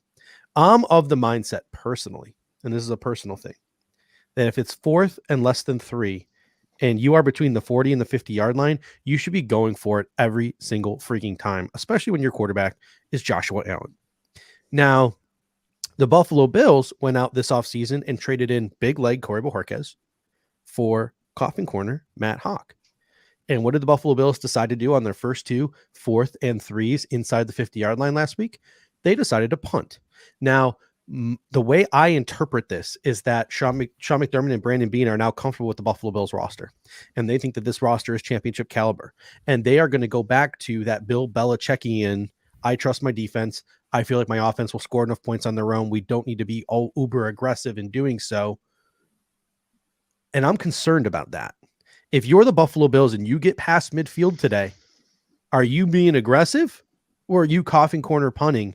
And what will you think of Sean McDermott if he chooses the latter? He chooses the coffin corner as opposed to being aggressive. Zach, what do you think? Well, I think that the way the NFL is right now, especially when you consider the Chiefs and you consider like the Ravens and all those AFC contenders, all the teams that everyone talks about, like, what do they have in common? They have mobile quarterbacks who have ridiculous ability to extend plays. Mahomes has that ridiculous ability to complete any pass regardless of what angle. I'm pretty sure if he lined up at center and snapped it between his legs, it would somehow get Tyreek Hill for a 70-yard score. Like, it's just real life is imitating Madden right now. Not in the terrible gameplay aspect of the actual game. That's a whole other thing. Obviously, that's a whole other subject. But the fact that teams are now sort of viewing the game sort of like an arcade-style backyard football type thing. You just draw up these plays, go out there, let your players run around, let Mahomes roll to the right, roll to the left, run all about, and then sling it down the field, and Tyreek Hill somehow open for a 70-yard score. Or that Travis Kelce, despite being double covered, is still open. Like, the Bills need to kind of realize you got to be aggressive. You had that killer instinct last year as you got down the stretch, down the playoff run, that they were starting to kind of feel that. You got to do that. Like you said, if it's 4th and 3 or less and you're in no man's land, go for it. Don't even bother with the punter. I know they're one of our favorite follows, one of Ryan and my favorite follows on Twitter, Otto. He says #abandon the punt or punt the punt, which, and in this aspect, yeah, like, it's one thing if it's 4th and 20 and you have no chance of getting it, or 4th and 10. Or I would say the only other exception would be if it's like a 4th and 1, but it's almost the end of the half or the end of the game, in which case you just trot out Tyler Bass, get your 3 points, because chicks dig the long ball, whether it's a pass or a kick. Like, it's just a fact. But yeah, actually, Lone Wolf makes a great point. Be smartly aggressive. So yeah, take those calculated risks. Be yourself too. I mean, that's what I'm afraid of. I have noticed that's what I'm afraid of. I think if Sean McDermott's himself, he's punting every time. Well, that's I guess what I mean to say is, like, by be yourself, let Josh Allen be who he is, because I've noticed a trend that every time you try to pigeonhole Josh Allen into playing a certain type of game plan, that is when he goes sugar high. That is when he makes mistakes. That is when he's uncomfortable. And he said earlier a couple weeks ago, if I don't love the play, we're not running it. So let him quarterback this team in terms of not just the fact that he's the quarterback, but let him actually run it. Tom Brady dictates offenses. Patrick Mahomes dictates offenses. You have to let him do his thing. Every time you try to pigeonhole him, it just makes him go nuts, even just a little bit. And it's not going to work. It's not going to work. You shouldn't change or try to fix something that ain't broke. Just let it be how it's supposed to be. Yeah. This is a naturally aggressive kind of alpha type of offense that just wants to do its thing. You have to let it do that. Yeah. And Kinkler comes in and says, hey, Allen wanted to go for it on both of those 4th downs. I mean, exactly. Yeah. And then Sean McDermott, on top of that, we talk about making the mistake on 4th and 8. Sean McDermott overcorrected from his 2 terrible mistakes in the first half and went for it on 4th and 8 instead of kicking a long field goal, which Tyler Bass has shown he has the ability to make. So not only did we make mistakes in the first half on fourth down, at least what I consider mistakes. If you're not going for it on 4th and 1 and 4th and 3 with Josh Allen as your quarterback inside the 50-yard line, I don't know what to tell you. You got no balls. None. You don't. And you make those mistakes in the first half, and then you're like, oh, well, I fucked up in the first half. I really should have gone for it. So this 4th and 8, I'm going to be uber aggressive. I'm going to try to, blah, blah, blah. Like, no, kick the fucking field goal. That's when you kick the field goal. It was just really disappointing. Ryan, what's your first, let me play it for a scenario here. Buffalo Bills are on the 45-yard line. It's 4th and 1. They pull out Matt Hawk to punt first quarter of this game against Miami. What's your reaction? What's the down and distance again? Say it's 4th and 1. We're at Miami's 45-yard line, and the Buffalo Bills bring out Matt Hawk to punt. What is your initial reaction? I mean, I'd be frustrated. I'd be frustrated anytime you go into that situation. Do I think it's an indication that Mcdermott is going back to a Doug Marrone style of coaching where he's punting from the 35? No, I think McDermott saw how that game was going last week. And I mean, look, you talk about I think it was the second punt on 4 and 3. They down him. They forced him to punt from like the 5-yard line. Presley Harvin shanks a terrible punt. The Bills got the ball in plus territory, and then they fumbled it. Like that should have worked out for them. That should have been points for them. That's something that almost worked out, right? So the math says you should go for it. Like I'm very pro whatever the math says. And whenever the Bills are punting in those situations, I'm always checking, what is it, 4th down decision bot on Twitter to see what it says. And I think what's the other one? Like Puntalytics or cowardly punts, whatever it is that puts everything in percentile of how cowardly the punt was. So I'd be frustrated. I guess I'd want to see, I think there's important context to how's the game going. This is a game where we're kind of not having anything and our defense is playing lights out. Maybe that justifies it a little bit more, but obviously, I mean, I think 9 times out of 10, the math's going to tell you to go for it there. So yeah, I mean, I'd be frustrated. I just don't know if I necessarily see it being a continuing issue for this team or for McDermott. Twitter is such a awesome yet terrifying place. Like you'll have all these things that make you just want to punch your whole hand through a wall, but then you'll come to an account like Puntalytics where they tell you how big of a pussy your coach is. It's wonderful. with percentages. With percentages. It's like, listen, I think my coach is a little bitch. Now I have someone to give me the math to back it up. It's really, it truly is a wonderful thing. But I want to get now to Miami's offense. Will Fuller, absolute bombshell this week. Everyone was expecting Will Fuller to come back. You have the combination of Jalen Waddle in the slot, Will Fuller on the boundary. That was going to push Jordan Poyer back in the secondary because there's no way you mano-a-mano Teron Johnson on Jalen Waddle and you mano-a-mano Levi Wallace on Will Fuller or Trey White on Will Fuller, whichever you decide, and only give them like a high to support. There's just too much speed there. Now with Will Fuller out, they still do have some other players with speed. Albert Wilson, Jakeem Grant, but it shifts Waddle to the boundary position, and he's still younger. He's still a rookie and pushes his other guys inside. So that takes a little bit away from sort of that taking the top off the defense aspect, and the Buffalo Bills can maybe pack it in a little bit more than they were planning on.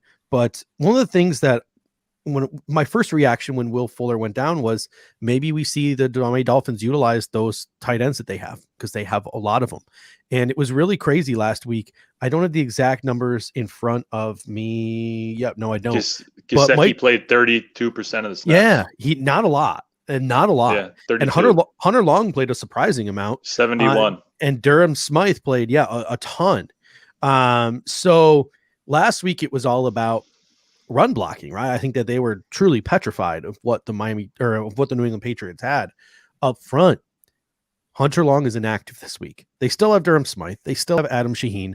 They still have Seathing Carter. But those guys are not maybe the upside player that Hunter Long is. So if you're the Buffalo Bills, I'm expecting a heavy dose of Mike Geseki today. Eric, what do we do to take out Mike Geseki?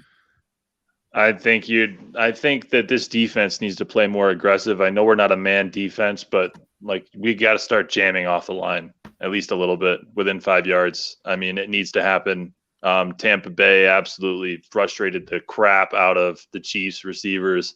in the Super Bowl last season by beating the crap out of them on the line right off the snap. Also, I think Matt Milano needs to be on Geseki, and he's probably got to have some help as well at times, given, certain different types of play sets, situations, downs and distances, things like that. But I think with Geseki, you're gonna have to get on him early and often, probably with Milano. And then also if you could find a way to get Taron Johnson in there to give him help, or if you could find a way to have Poyer come up. But then that leaves me worrying about Javonte Parker, who we haven't mentioned yet, but he's done fairly well against the Bills in the past. And so that's another player that I worry about. And if you dedicate too much to Mike Geseki, who's to say that Javonte Parker is not tearing you up? Mm-hmm.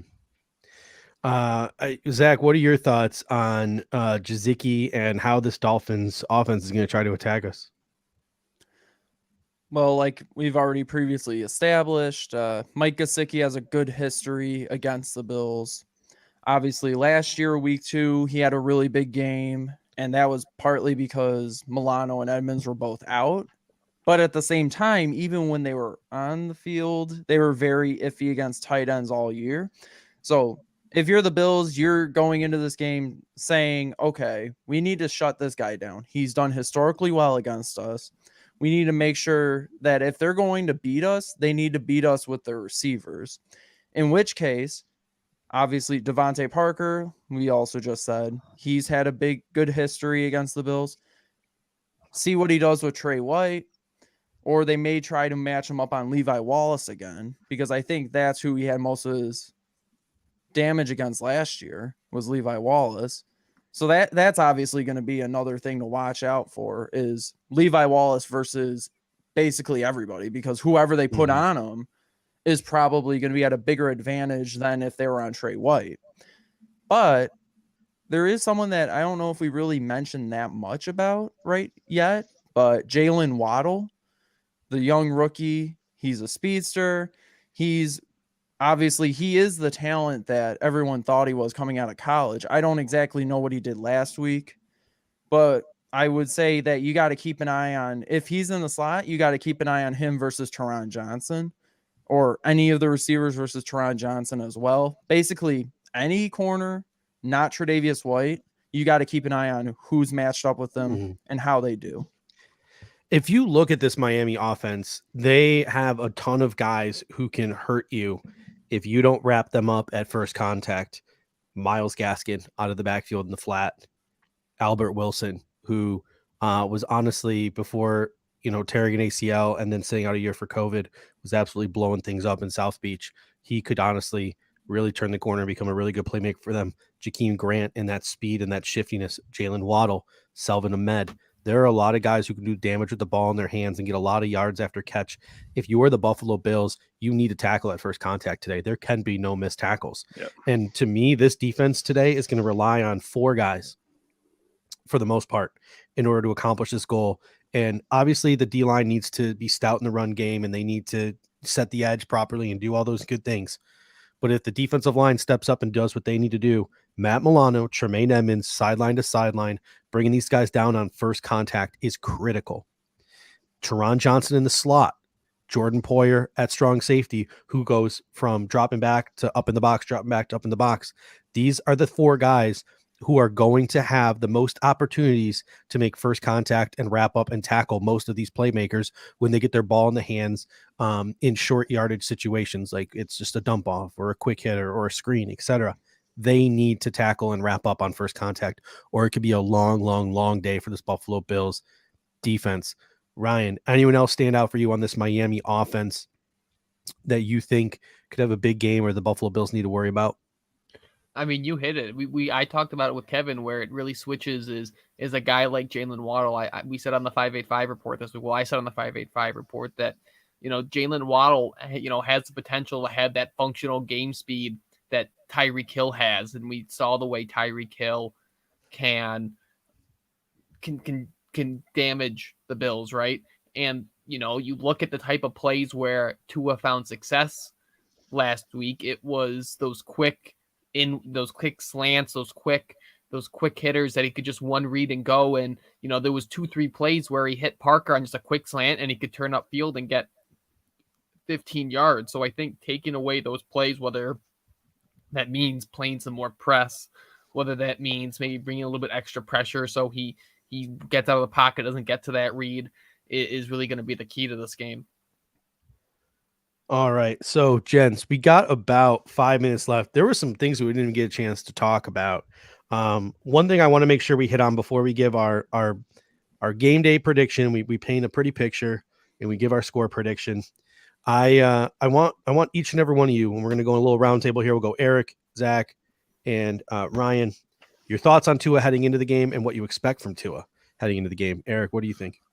I expect him to struggle, and I expect the Bills defense to get after him very early after the snap. I think that he's going to struggle a lot with that. If he doesn't hit his first read, or if he doesn't have an opportunity to make a read, it's an incompletion or it's an interception, one of the two. If you make him hold the ball for any longer than a couple seconds, it's a sack, an interception, or an incompletion. That's just how it is. I broke down his clip of his interception from the week 1 against the Patriots in my Spy article. It's great. Go on and take a look at it. But J.C. Jackson is right. If he doesn't hit his first read and he's under pressure all day, then it's not going to be a good day for Tua. And I think that's how it's going to be today. I think Ed Oliver is crucial for that. I'd like to see him get good penetration and get after Tua Tagovailoa. If you look at Donta Hightower from last week from the Patriots, they played him inside. He was able to get very good penetration. He was able to go after Tua all day long. So I expect Tua to struggle, and I think that's going to be Miami's biggest problem today. Zach, what are your thoughts on Tua? I will say there is a reason that I demoted Tua from starter to practice squad on my BF Dynasty team. I do not like this matchup for him. I do not like it. I think the Bills defensive line, if they can create as much pressure as they did last week, Tua's either going to be throwing the ball away like crazy, turning the ball over like crazy, or running for his life. Probably all three. Especially with our main man Groot, I think he could have a big impact in his homecoming because remember, he played his college ball at Hard Rock Stadium, if I'm not mistaken. I think he could very well have a sack or two today. And I think that Tua is going to struggle. He's going to struggle unless the receivers that are facing Levi Wallace beat him off the line, or maybe if Geseki gets another big game, maybe they could eke out a close one. I fully expect it to be close. It's just whether or not Tua actually, can match up as well as Allen does against the opposing defense. So long story short, I think Tua is going to have a bit of a rough time today. All right. So Ryan, what are your thoughts on Tua? Do we see Tua turn the ball over today? I think there's two worlds. If the Bills can keep him behind the sticks, if they can keep him off schedule, if they can force him into 3rd and longs where he has to hold on to the ball longer and he has to let routes develop and he has to hit second reads, I think he doesn't play well. If we get into a world where, I think Tua is an NFL quarterback. I don't think his ceiling is was top 5, but I think he's an NFL quarterback. And I think if Miami can find ways to keep him on schedule and in positive game scripts, he can have a decent game. I just think the path to doing that consistently just isn't there. So I don't think he's going to have this all-time horrific game. I think it just we kind of met a game that's stymied by a good Bills defense. All right, it is that time now. I want you guys. We're gonna go around the horn. We'll start with. I'm gonna go first. I'm gonna be a selfish asshole. I'm gonna go first. Then we'll go to Sports Rock, and then Zach, and then Eric. Give our predictions. Give your predictions down there in the comment section as well. When I'm done spewing my take, I'll start putting some of the projections up. But here is my prediction. I'm going to paint a little picture for you, and feel free to paint a picture as you're making your predictions. I think this game is going to be Buffalo 27, Miami 20. Despite the fact that the score is close, I don't think it's going to be uncomfortable. I think the Bills Miami games, with the exception of like the blowout, they always win, but it's not exactly the most comfortable win in the world. So I think we're going to win this game, but it's not exactly going to win it running away. I think that Ed Oliver and Gregory Rousseau put on an absolute show on the Buffalo Bills defensive line, and they wreak some havoc on Tua Tagovailoa. I really like Ed Oliver matched up on the interior of this Miami offensive line, especially on a guy like Michael Dieter making his second career start at center. You mentioned how Hightower was living in the backfield. Hopefully Tremaine Edmonds maybe can do some of those similar things on some A-gap blitzes. Gregory Rousseau, I think he has at least a sack and a strip sack. I think he forces a fumble today. I think he forces a key turnover. Buffalo Bills 27, Miami 20. Ryan, what do you got? I'm going to go 27-17. I think Buffalo just kind of keeps them at an arm length all day. I don't think it's a particularly flashy game either way. Buffalo does their job. Buffalo covers, and everything's back on track. Zach, how about yourself? I really want to say 31-17 Bills, but I also kind of get that feeling, like you said, most of the games with the exception of week 17 have been too close for comfort. So I'm going to say my ideal score would be 31-17. The realistic score is probably something like 28-21. Eric, what do you got? I've got the Bills winning 34-20. I've got Ed Oliver at 2.5 sacks today. Greg Rousseau at 1.5. And I've got Dawson Knox going over 100 yards. Ooh, that's spicy. Ooh. I like that. And that's a good way to finish it off. If I didn't get a chance to put your game prediction up on the screen, I do apologize. Ladies and gentlemen, this has been the Buffalo Fanatics Tailgate. Check us out 3 hours before kickoff every single week. We bring it to you. We have Fantasy Football Hour. We have the BF injury guy, Alex Lucci, the thigh doctor. And of course, we have our countdown to kickoff panel with esteemed members of the Buffalo Fanatics community. And we'll bring in some special guests as well. But Ryan Sullivan, Sports Rock, you can find him at Sports Rock 2 on Twitter. His podcast with Mitch Brodeur. It's awesome. It's called the 585 Report. You can find that Wednesdays on all major podcasting platforms and on Saturday on the Buffalo Fanatics YouTube channel. BF Spy, Eric, you can find him on Twitter, BF Spy, right? BF _Spy. Yep. And BF his article, Must Read, drops every Friday on thebuffalofanatics.com, thebuffalofanatics.com. And of course, we got our editor-in-chief, Zach Vaughn. And sorry, Zach, it's been a crazy week for me. Are you writing articles, or are you just simply the man in charge now? At this point, I haven't had much time between Real World and editing and tweetering to do much writing, but I'm going to try to get back into it. So. Every wonderful article that you see published on thebuffalofanatics.com and that you see promoted on all the various different Buffalo Fanatics social medias, that is all done by our main man here, the editor-in-chief. He is the one who wrangles the writing staff, does the proofreading, and puts in all the dirty work. So make sure you give him a follow on Twitter. It's at Zach Vaughn. What? It's at ZVaughn2712. ZVaughn 2712. All right, ladies and gentlemen, until next time, or don't forget, live game reactions in about 10 minutes with Pierre Kingpin himself. Post-game show, the Rico Report. So Buffalo Fanatics literally is going to have you covered for like 10, 12 hours today and every game day. So Pierre on during the game, Rico after the game, Air Raid Hour Monday night, 9 p.m. Check out me, Dave Tilton, and Kendall Mursky. And until next time, ladies and gentlemen, go Bills. Go Bills. Go Bills. Go Bills.